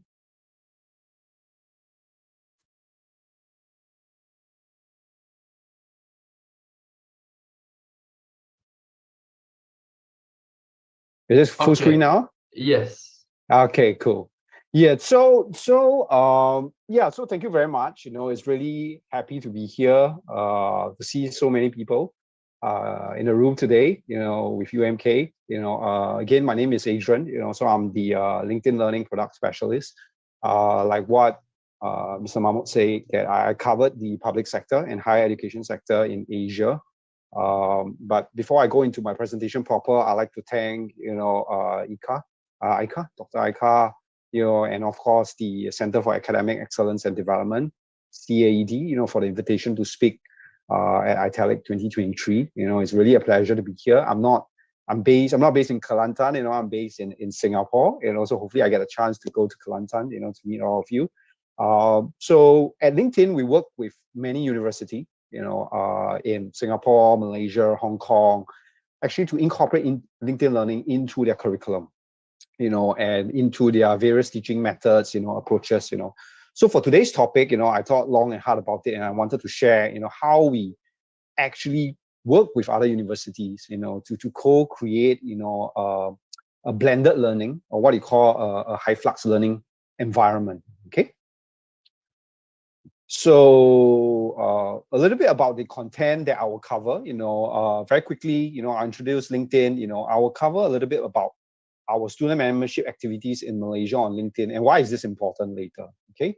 And then I'll talk about increasing student employability, how LinkedIn Learning is used to support university in keeping the curriculum up to date with in-demand skills, because we know that, in today's world with the technology, right, the skills are changing very fast, so there is also a need to keep pace with the skills that are being developed right now, So one example is generative AI, right? We talk about, how, the launch of ChatGPT, like 2-3 months ago, and now suddenly there's a lot of interest on how do organizations, companies, use generative AI, in their particular industries, whether it's healthcare, manufacturing, etc.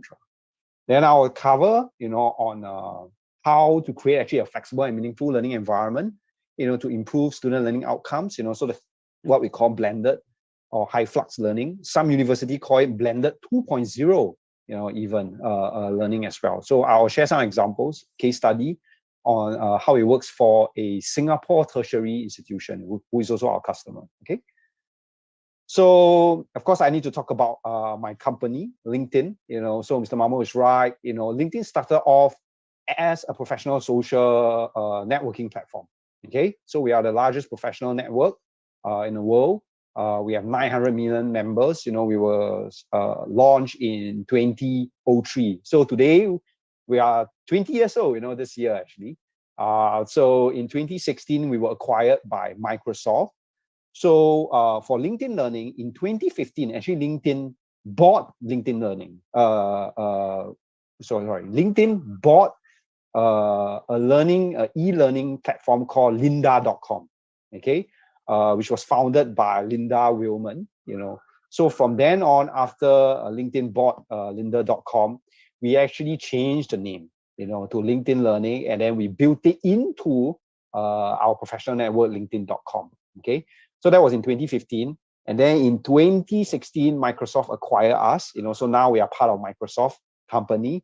So globally, you know, we have presence in 200 over countries. You know, Singapore is the Asia Pacific HQ. You know, so we have more than 500 people in the Singapore APAC HQ. So of course, our mission is actually to create economic opportunities for every member of the global workforce. You know, and that is true whether is it through LinkedIn.com or is it through LinkedIn Learning. Okay.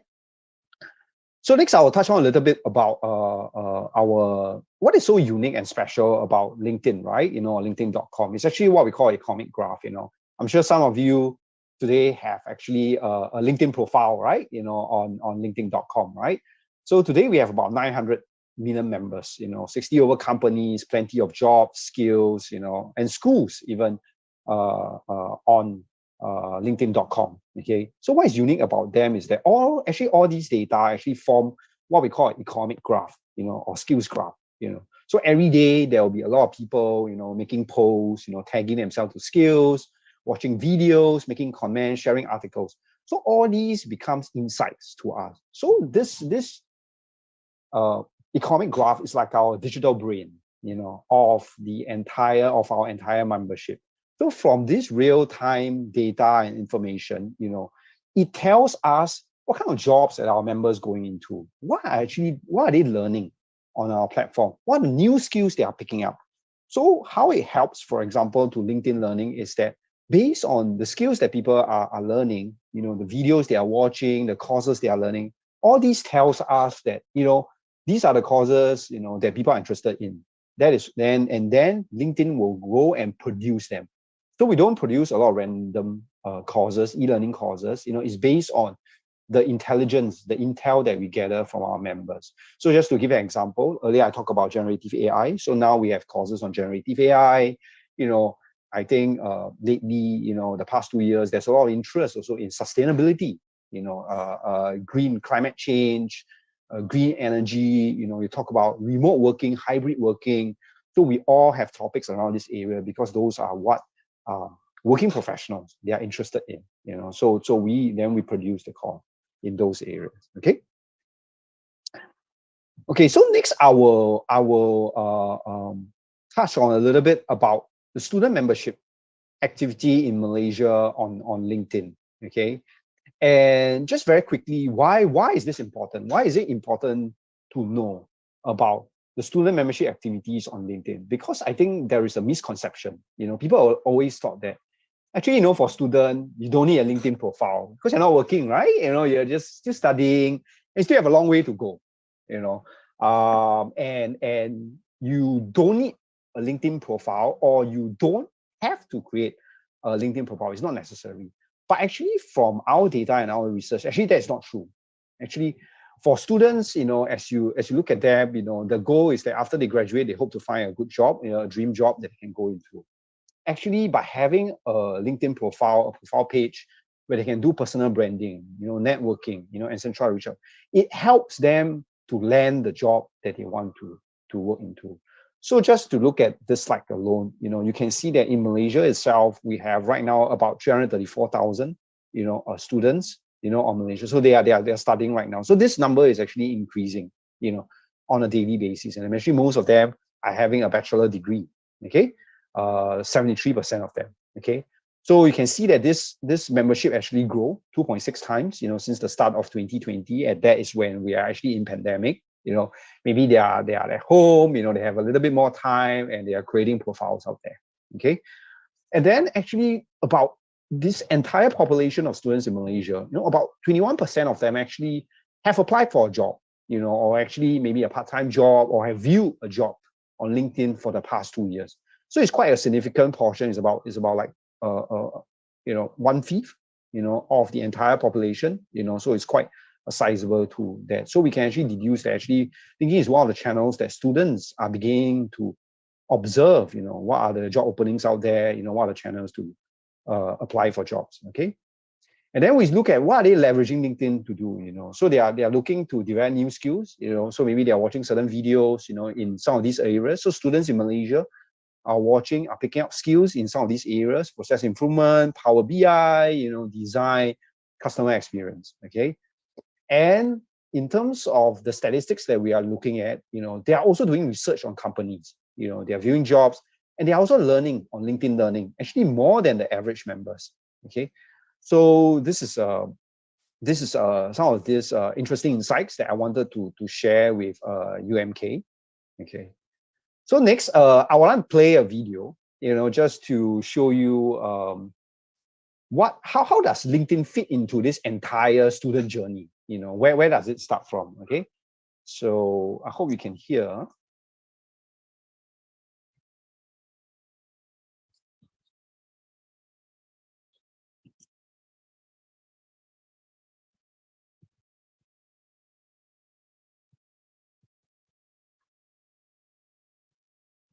No sound, Mr. Cheong. But we can read the subtitle over there. Oh, there's no sound? Yeah, no sound, but there's subtitles, so maybe that is fine too. Oh, sorry about it. I didn't know there's no sound because I can hear it. That's strange. Okay. Okay, maybe I'll just play it. You know, do you all want it to be played? You know, okay. Yeah, it's fine because there's subtitles, so that's helpful as well. Okay, it's actually a YouTube link. I can share the YouTube link across. Mr. Chung, perhaps you should share the sound from your computer audio. So you can stop sharing, and once you want to start sharing again, you say share computer audio. Share computer.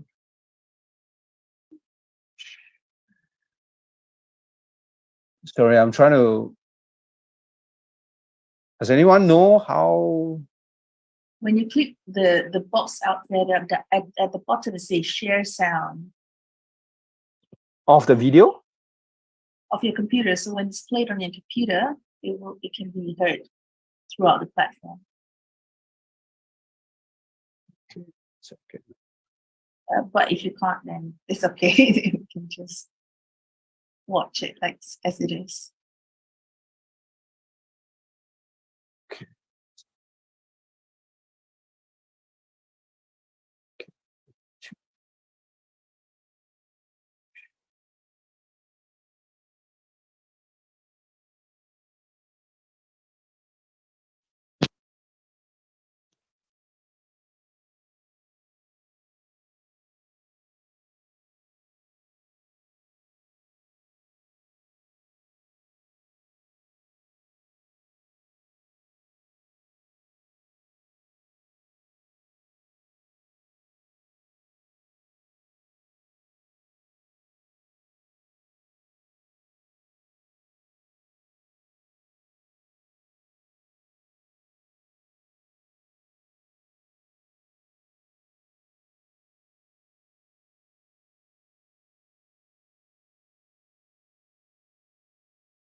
If you could not find the features, maybe we can just play. It's okay because there are subtitles, so we can read and watch the videos.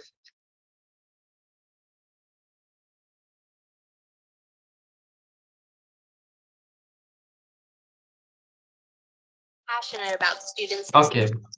We want Now I can hear the audio. building their professional brand. Can you hear it? Employers are going online to find new talent. But now you Students have to share the video with create an us. online presence Oh, it's not shared? competitive advantage. So let's take Okay, 1 second now.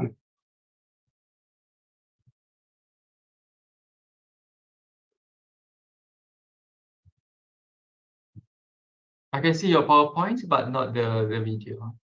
Okay, 1 second.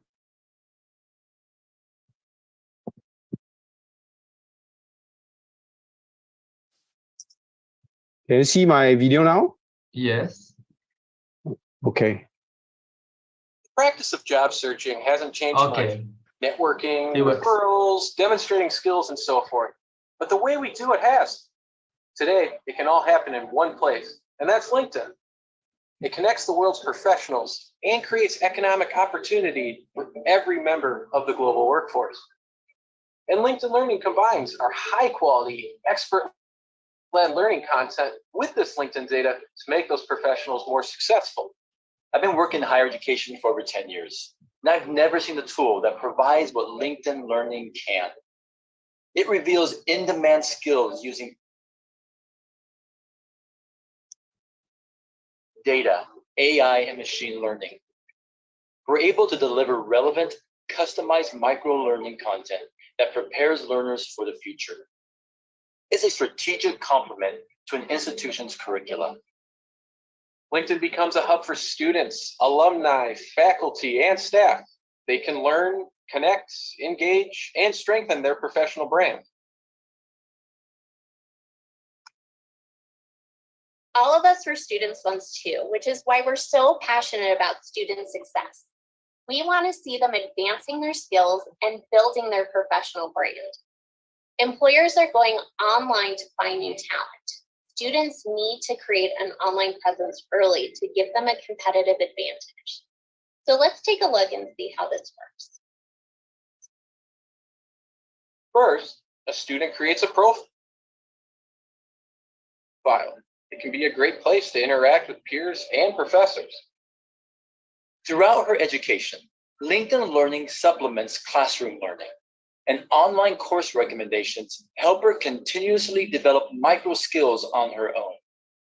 She posts course completions and class projects to her LinkedIn profile. It becomes an online portfolio to showcase her academic career. Her network grows as she interacts with the broader community, engages with thought leaders, and comments on posts and articles. As graduation approaches and she finds a field of interest, alumni connections help her with internship and job opportunities in that field. The learning, insights, and connections empower her to enter the workforce. As your students and staff interact with the LinkedIn ecosystem, we provide student outcome data that perfectly complements your institution's own internal data. It's a mutually beneficial opportunity. Looking at both data sets together, we're able to close skills gaps, enhance outcomes, and foster lifelong learning, ultimately differentiating your institution for current and future students.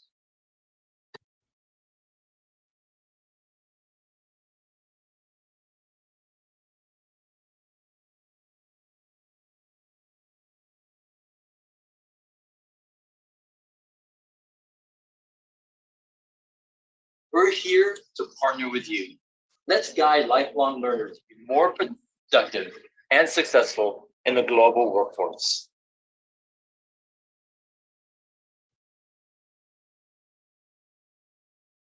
All right. Can you hear me? Just want to make sure that you can hear me. Yes. Okay, cool. Yeah. Okay, that's great. You know, I hope that gives you a little bit of an insight on how actually LinkedIn actually works with tertiary institutions, university, to support them, when to make sure that they enter to the workforce and able to find their dream job. All right. So let me take you. Okay. So now, before I dive into some of these, the next part, I want to talk a little bit about the challenges, that we see in the higher education, from the university that we work with, So some of these challenges that they're looking at is to increase the student employability. So now we know that when the economy is not doing very well, maybe a lot of organizations are doing layoffs. They are cutting jobs. They are not hiring so many. So how does the university actually support the students in increasing the student employability? So this is something that they're always thinking about. Okay. And the next thing that I also mentioned earlier is how to actually keep the curriculum up to date with in-demand skills. We know that jobs are changing, they are evolving so fast. The skills that's required for the different jobs are also evolving at a very rapid pace. And lastly, it's about how to actually make it flexible and meaningful. In terms of the learning environment. To help to improve the student learning outcome so that they can learn better. And more effectively. Okay. So on increasing the student employability, right? So what we are seeing in Malaysia is that they're using LinkedIn to help them to secure the dream jobs, and the number of job applications. If you look at the industries, right? A lot of them are applying, to the software and IT services sector, and we are talking about the Malaysian graduates, for the last 5 years, and these are entry jobs, So on the left, you can see in a box that the entry-level jobs with the most in demand in Malaysia, I'm talking about like software engineer, customer services, reps, financial analysts. And if you look at the IT sector, it's actually not quite surprising. I know this year is not such a good year, for the technology sector.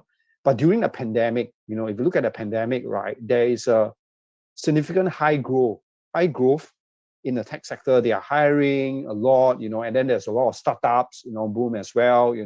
I'm sure that's the case, for Malaysia as well. There is a lot of venture capitalists, they are putting in money, to startups. They are looking at finding out, discovering what is the next big thing, the next technology, the next big company, the next Microsoft out there, in the new era. Okay. However, this year we are seeing that the growth has sort of tapered down. Because there's a lot of headwinds, to the tech companies, because there's a lot of economic uncertainties. Example is like, for example, Grab. I think 2-3 weeks ago, they just announced a layoff. So they grew too fast, and now they are managing their growth, by having some layoffs. Okay, and of course, finance sector is a traditional sector that have been doing well for recent year. Of course, this year, they have done very, very well. If you look at the banks, they are very, very profitable, because of the high interest rates. A lot of people are preserving wealth, they are banking with them, so they are creating jobs, and more graduates are joining them. Okay, so this is what we are seeing out there in the industries. Okay, so what predicts a student employability in Malaysia? So there are several factors.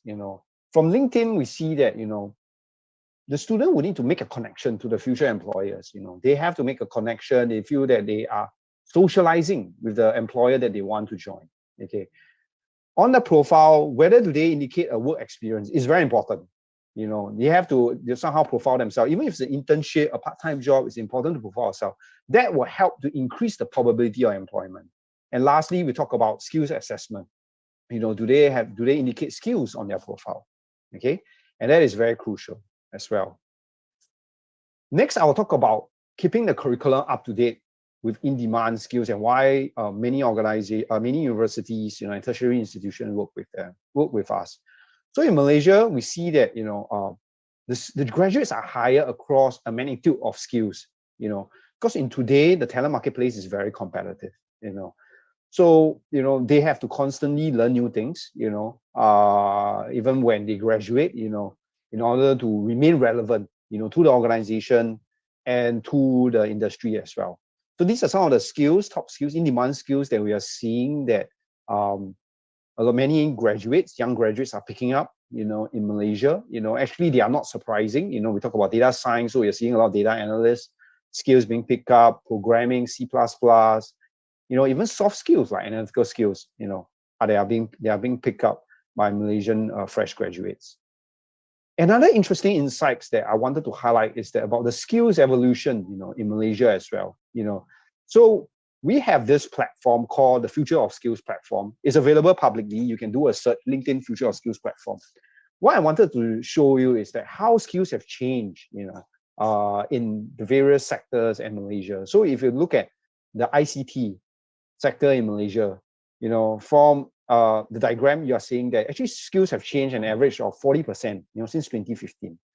So in 2015, the top skills, for this sector, you're looking at, 3G, mobile devices, you're talking about, internet protocol, etc. But now in 2022, nobody talks about 3G anymore. We talk about like things like SQL, Java script, video editing, because there's a lot of content makers out there, right? The young graduates, they're going to content making, they are learning video editing skills, they are learning Adobe Premium, because these are video making, software, So by keeping track of these trends, and patterns are very important, actually for tertiary institutions and universities, because it helps you, it informs you that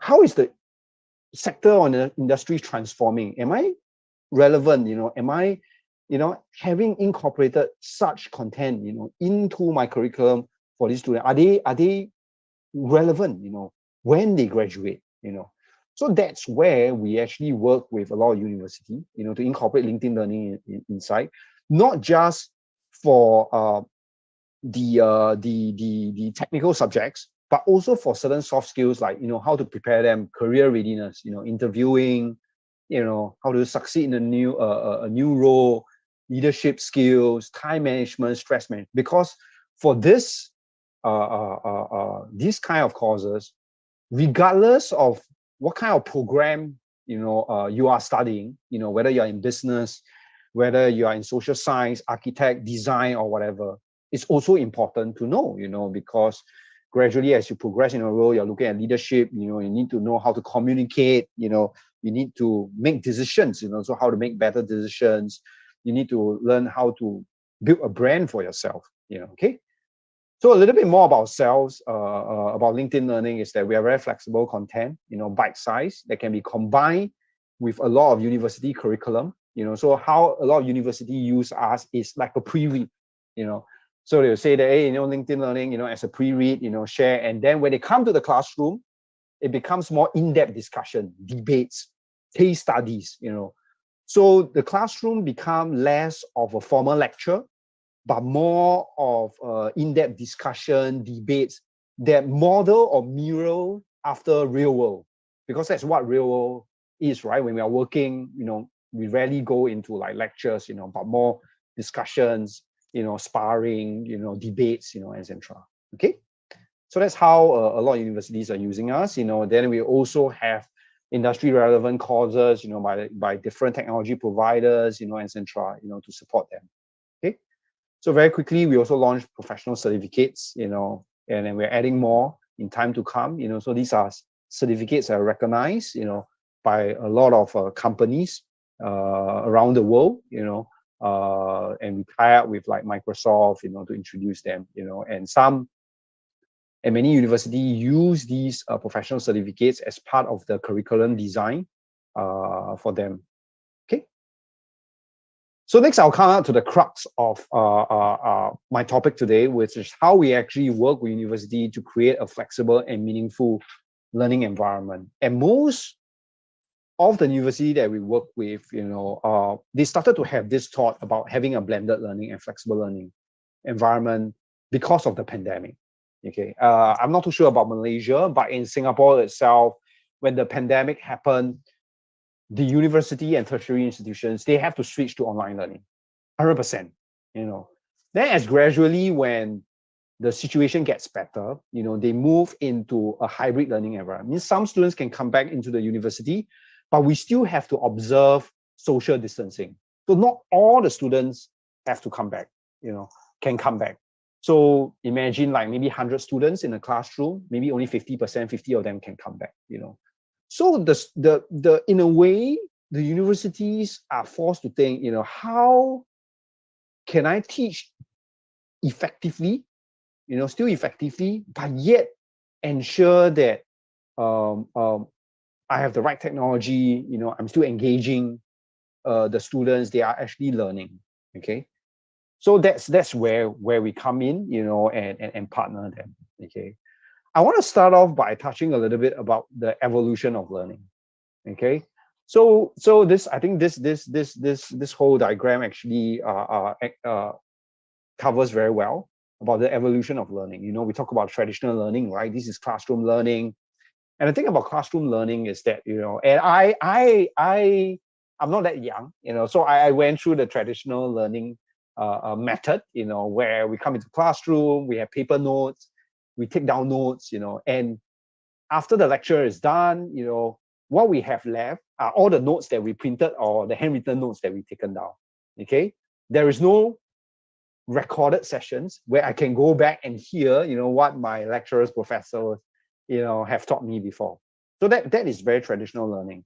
And then around in 2012, right, you know, that's where the MOOCs came in, the massive open online courses came in, you know, where actually students can watch or review recorded videos, you know, and the students' teacher engagement, you know, is kept to the minimum. Okay. And then we gradually see, after several years, you know, there's this what we call iBlocks, internal blended online courses. Okay, so what happens is that they offer bite size, you know, they complement it with online reading materials, and then what happens is that the tutorials actually take place in person. You know, like what I mentioned with deep dive activity.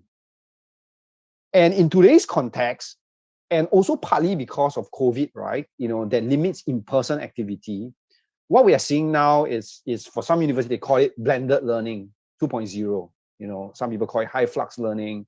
I think, personally, I think it means the same thing, you know, where there are different formats, you know, of learning, bite size, long form, recorded sessions, live sessions over Zoom, etc. You know, all, regardless of the different modes of learning, is all meant to actually support the student learning activities to make sure that the different methods actually caters, you know, to different profile of students, you know, their learning styles, you know, and is able to track their progress. So it becomes very flexible, very agile, you know, and the support is there. Okay. So what are the key considerations of blended learning? You know, and I think UMK is actually looking into creating a blended learning environment. For lectures, the mode of delivery, you know, what we do understand is can be in person, online, synchronous recorded, or asynchronous pre-recorded, you know, and the recording can be in bite size or long form. Okay. So how LinkedIn Learning fit into this is that many universities that we work with, they use us as asynchronous pre-read, you know. So for some of the courses out there, let's say entrepreneurship, you know, we have, you know, courses on this, you know, they use it at the pre-read. So when the students come into classrooms, you know, they discuss, you know, about the video or together with some other materials that the professor or the lecturer shares, you know, then they try to problem solve, they get into debates and discussion. So the in-class time is less for lecturing, okay? And then they also change for tutorials and seminars, the mode of delivery you are looking at is also in-person, online, synchronous, recorded, etc. Okay. What LinkedIn Learning does, you know, and helps some of the organizations is that we are able to host online customs content. And we have features that allow you to blend your content, meaning that the university content, you know, and our content, you can combine it to a learning path and make it your own and say that, hey, actually, this is a learning pathway for entrepreneurship, for example, or design or whatsoever. And you make it asynchronous. So this is how some of the universities are doing it. And for assessment, some universities are using it as in-person, online, formative or summative assessments. Our courses do have chapter quizzes, you know, to test the learners on the proficiency level, you know, after they have taken the course as well. Okay. And why some universities believe in blended learning or are actually spending a lot of resources on blended learning is because they feel that, you know, it helps in certain ways. So one, it models after the real world setting. Two, it encourages collaborative and team learning. So you might think that in the workforce, in real world, right, you know, now we are moving to hybrid learning. There will be people that you are meeting that is online. Not everybody is in person. Okay, so it mirrors the real world, and you need to find a way to work collaboratively, across people that are in different time zone, people that are online, people that are in person. So how do you work in this way? So this is very real. Okay, so by starting this education, at the student level, you realize that it actually prepares them, for the real world as well. So of course there are some other key factors like critical thinking, how do you brainstorm, and discuss, in a hybrid or blended environment. Okay. Next is about the possible scenarios of blended learning. So scenario one, how some of the school does it is that they have pre-recorded video lectures as pre-read readings. And then when it comes to tutorial, it's face-to-face. So this is one scenario. The second scenario is that they have online lectures, this online lectures is live. Okay, it's not pre-recorded, but they recorded the session like what we are doing now, and they have face-to-face tutorials. The third scenario is that they have online lecture, synchronous, and they do online tutorials. So again, it depends on the professor and lecturers, like which mode of delivery is he most comfortable with, and he thinks that is most effective for his students, because we have to bear in mind they are teaching different things. If you are teaching something that is very technical, then naturally, if you are playing around with tools and etc., classroom settings is very important, because then they can get their hands on the tools as well. But for some other subjects, perhaps online learning is sufficient enough. So it really depends on the subject, the program, that they're working on. Then of course, when we're talking about blended and high flux learning, it's a mismatch of mixtures already. It can be simultaneously face-to-face and online teaching, synchronous recorded, and then they followed by online tutorials or face-to-face tutorials. So it's like what I say, it's hybrid, blended as well. Okay. Next, I'll share on a case study. I shall not review the tertiary institution. I'll just say that it's Singapore. How do they actually start off, with a bit of blended and high flux learning? Okay. So this is a case study, from one of the polytechnics in Singapore. Okay. So again, they realized from the pandemic that they need to pandemic-proof their teaching, and learning practice, because if it's the similar things happen again, maybe it's not a pandemic, but something happened, again, perhaps let's say they need to move campus or whatsoever, they need to make sure that even if they don't have a physical settings, they need to provide a learning environment, continuous learning environment, for their students as well.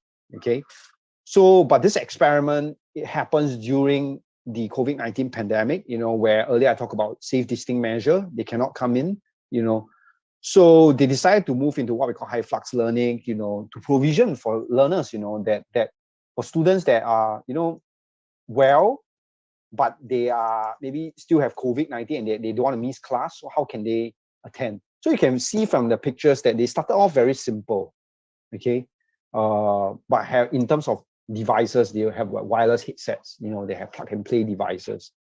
They have 360 cameras with mic, very simple, over Zoom, etc.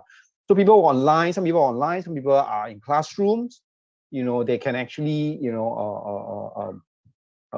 discuss, the topic, and LinkedIn Learning becomes one of the many materials, that they are discussing about, okay, and then when we talk about implementing high flux learning, or blended learning, what is most important is that we do need to take that note that the management knew that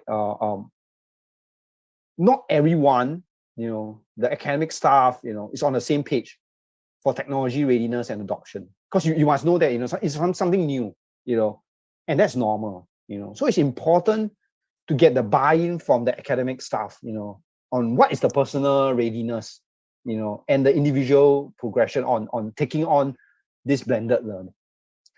So the most important thing is that you need to start from simple technology, then you move on to something more advanced, right? You progress slowly, start small, progress slowly, find out what other university are doing. And then we talk about the cost. You know, if you look at this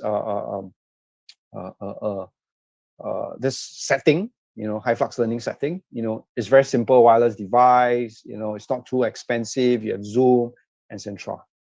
So they experiment with this, you know, and then what happens next is that, you know, they did an engagement survey, you know. So they find out, it's important to understand, right? Because in a way, the students are the one receiving it, you know. From the student academic staff, you know, how do they feel, you know, about this thing, you know? So I won't go too much into these details, but they actually measure it through a survey and a focus group. And for the survey, they touch on things like physical engagement, emotional engagement, and cognitive engagement. So what it means is that, you know, for physical engagement, they talk about, you know, how much effort, you know, did the students go about,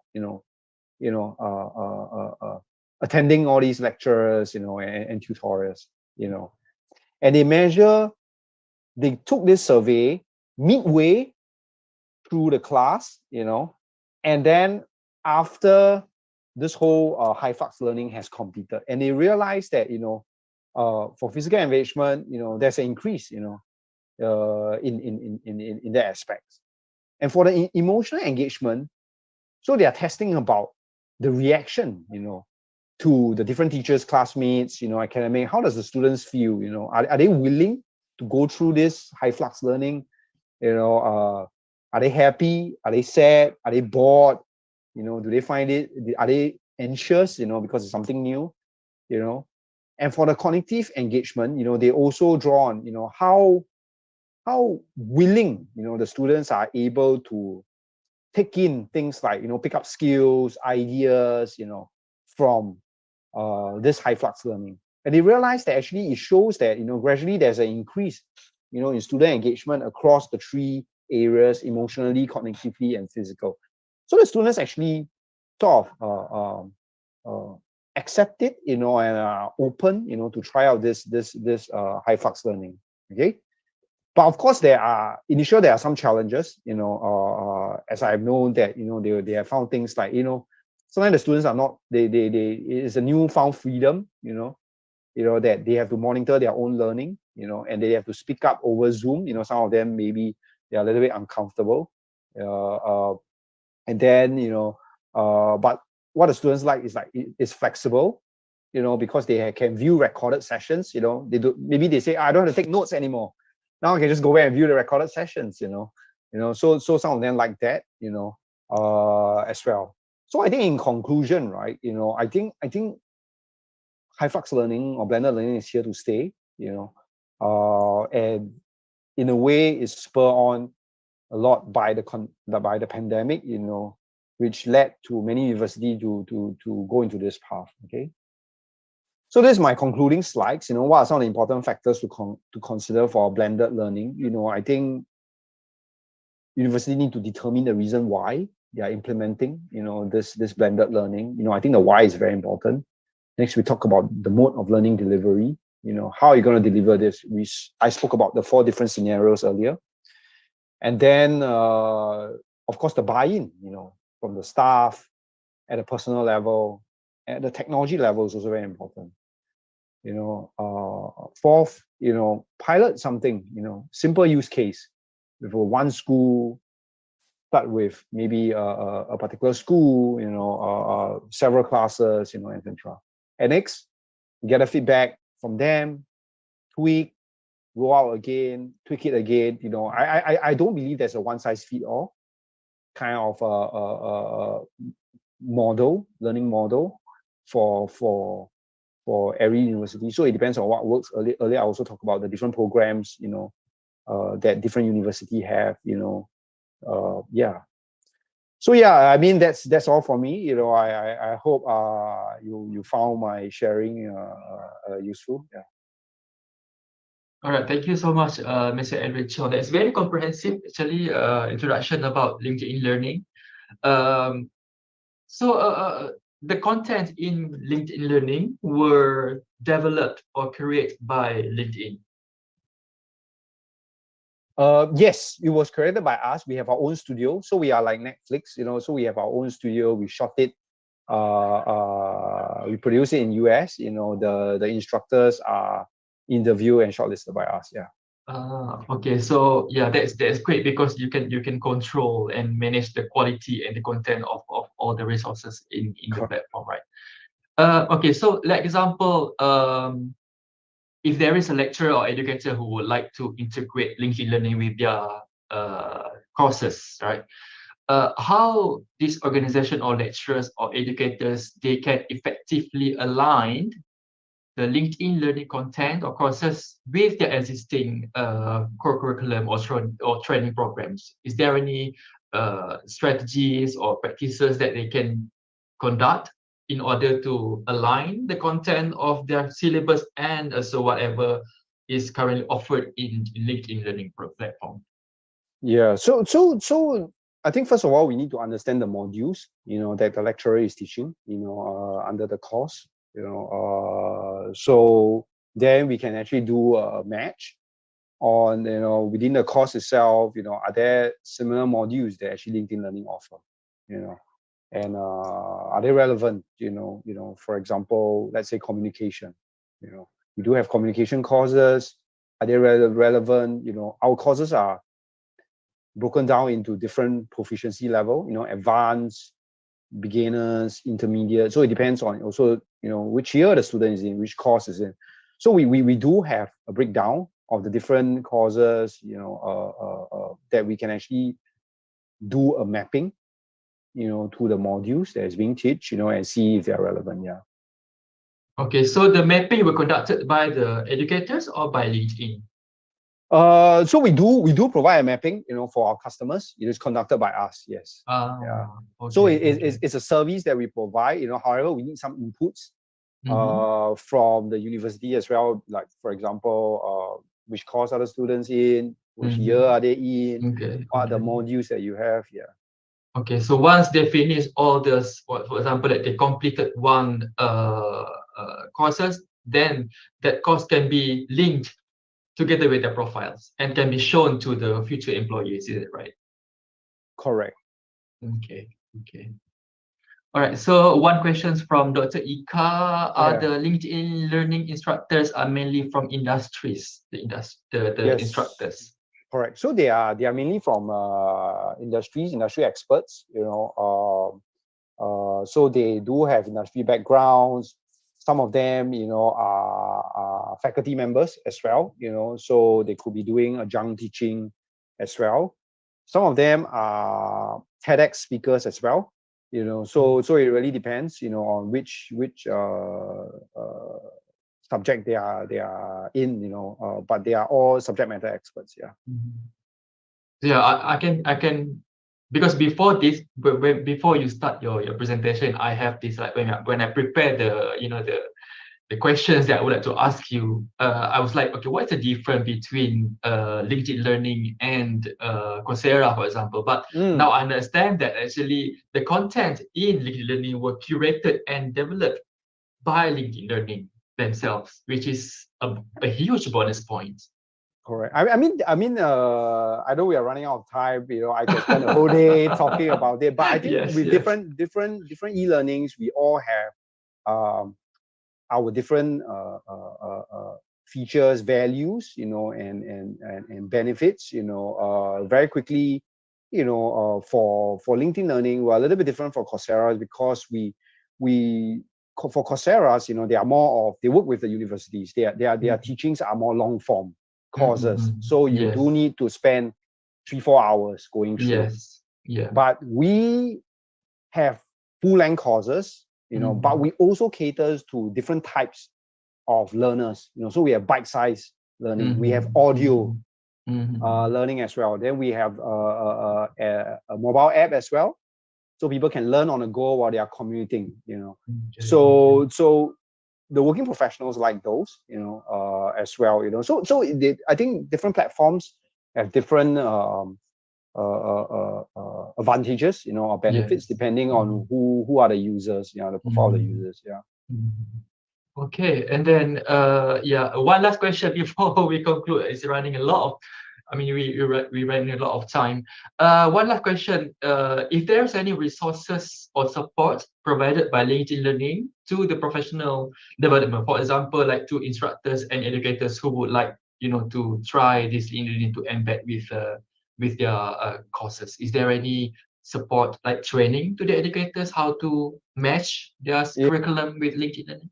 Yeah, so we do have a support team that we work with, for the universities, so for example, we do have a office that is based in Malaysia, is in KL, so there's a team there. You also be assigned a customer success, manager, will work with you to tell you like what are the best practices out there, how different universities are using LinkedIn Learning, how to engage the students using LinkedIn Learning. Is there, and of course, on a more technical part, we also have technical support people, that can help the university as well. Yeah. Yeah, I think that is going to be very helpful for the university who would like to try LinkedIn Learning and then try to enhance their students' learning process. So it's 12:30 already. Dr. Falik, don't be mad. It's very interesting topic, so I have to drag the time a bit. So again, on behalf of the organizer and University of Malaysia Kelantan and also all the participants, I believe we learn a lot from you. Thank you so much for allocating some time and your willingness to join us in iTeLIC 2023. And I wish you all the best. And then I hand over the session to our chairperson, Dr. Fadi. Thank you. Thank you so much for such a wonderful session. I believe it's not only educational, it is impactful, but also is very engaging from both keynote speakers. Thank you once again to our moderator, Mr. Muhammad, and our keynote speakers, Dr. Helmi, and also Mr. Adrian. Thank you once again for being here with us and sharing your knowledge with us. Now, ladies and gentlemen, that concludes our morning session for today's International Teaching Enhancement and Learning Innovation Carnival 2023. We are going to have our lunch break, and we will resume back at 2:30 p.m. for the winners announcement. And I believe this is what you guys are waiting for. I'll see you back at 2:30. Assalamu alaikum.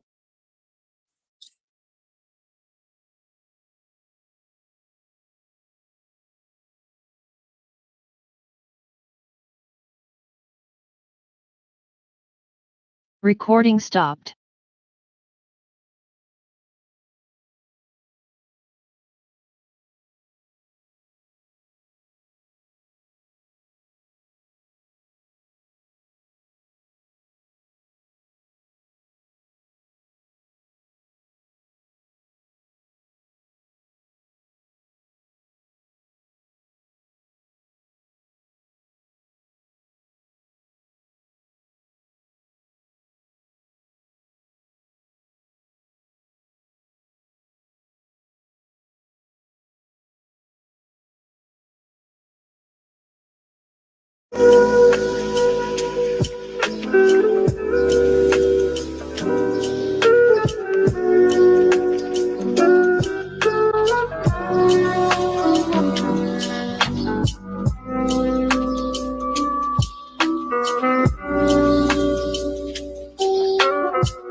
Recording in progress.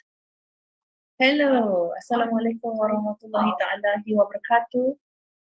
Welcome back to the International Teaching Enhancement and Learning Innovation Carnival 2023. Now, ladies and gentlemen, we just had a session this morning with our keynote speakers, and now it is the time that I think most of the participants are waiting for. It is the announcement of the winner. I would like to give a little bit of information about the certificates or for the winners.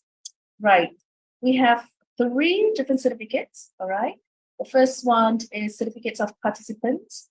Second one will be certificate of appreciation to the winners of gold, silver, and bronze. And also we are going to give best awards with category or certificates to 6 different, all the 6 categories, which are high-flex learning approach, asynchronous and synchronous online learning, MOOC and micro-credentials, LMS, in-campus innovative, e-assessment, and finally, new ideas of teaching and learning innovation. Now, I'm sure everybody is eager to know who has won, or whether or not your project has been selected to win in any of those categories.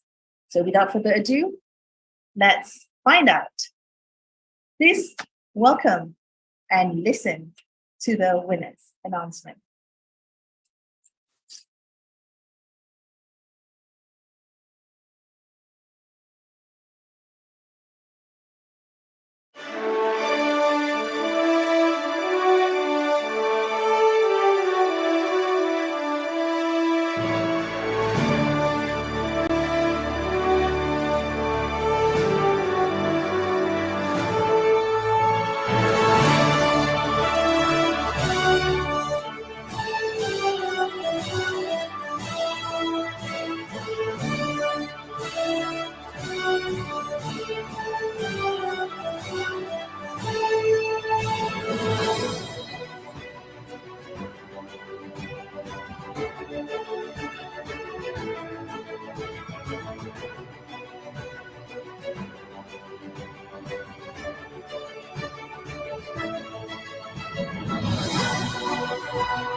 Now, ladies and gentlemen, let's find out the best award for each category.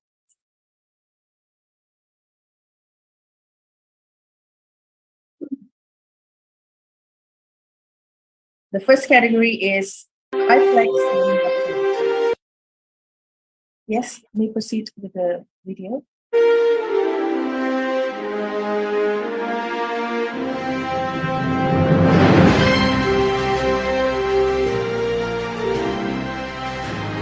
Student attendance application 104. Next years.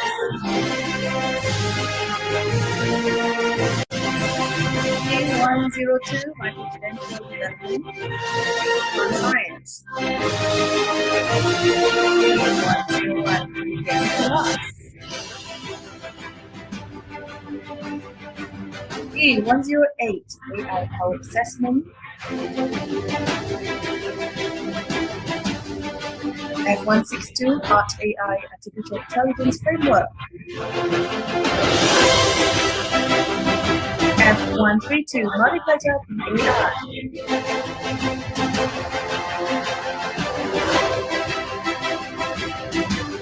Congratulations to all the winners of iTeLIC 2023.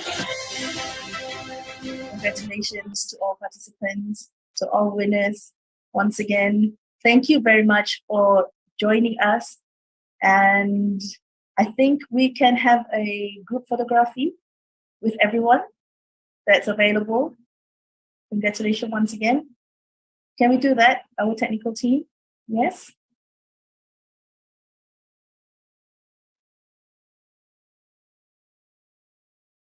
We have our technical team online. Let's have everyone to turn on their videos so we can capture this momentous event of today. Congratulations once again to all the winners. And I'm sure we'll see you again in the next what do you call this, innovation competition that's coming soon.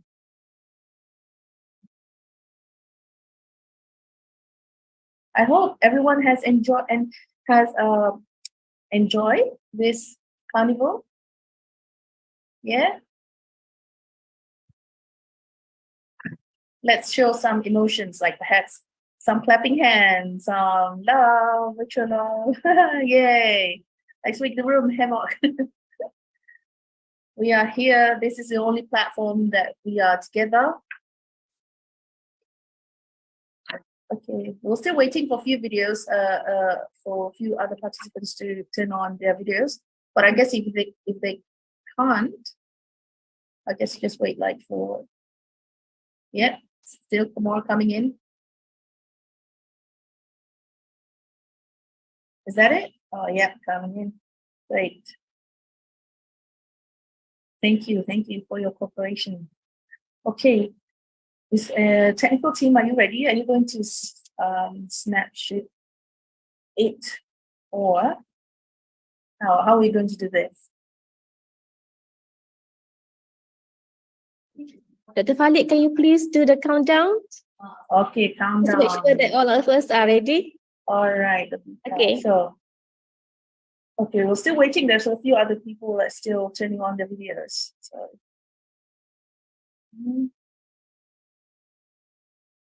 we have 2 pages here from my screen. I'm sure the technical team has more.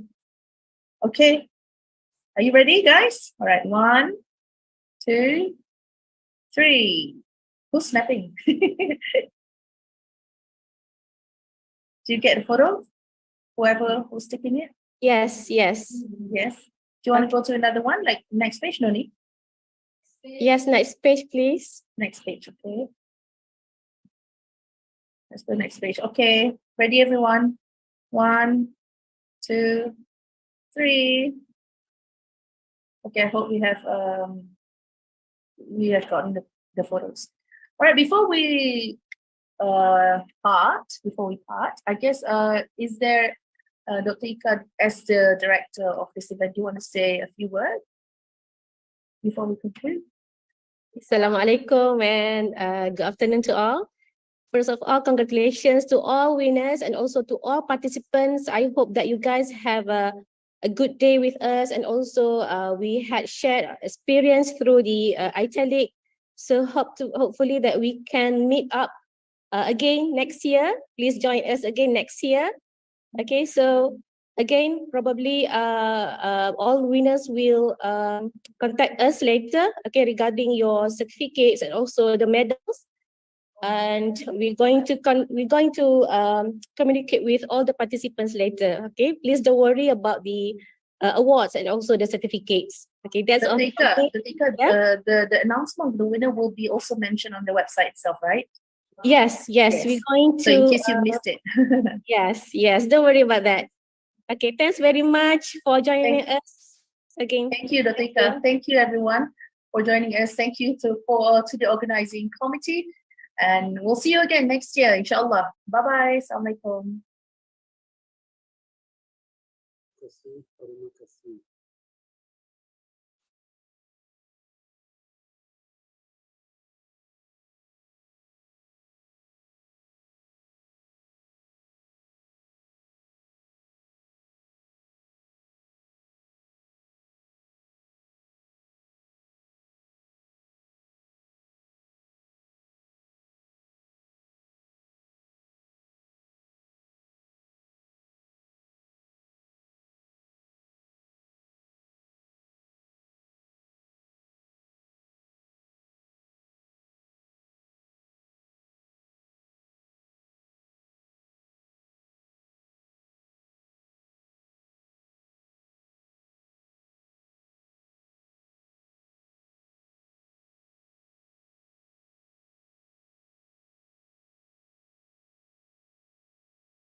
Recording stopped.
you.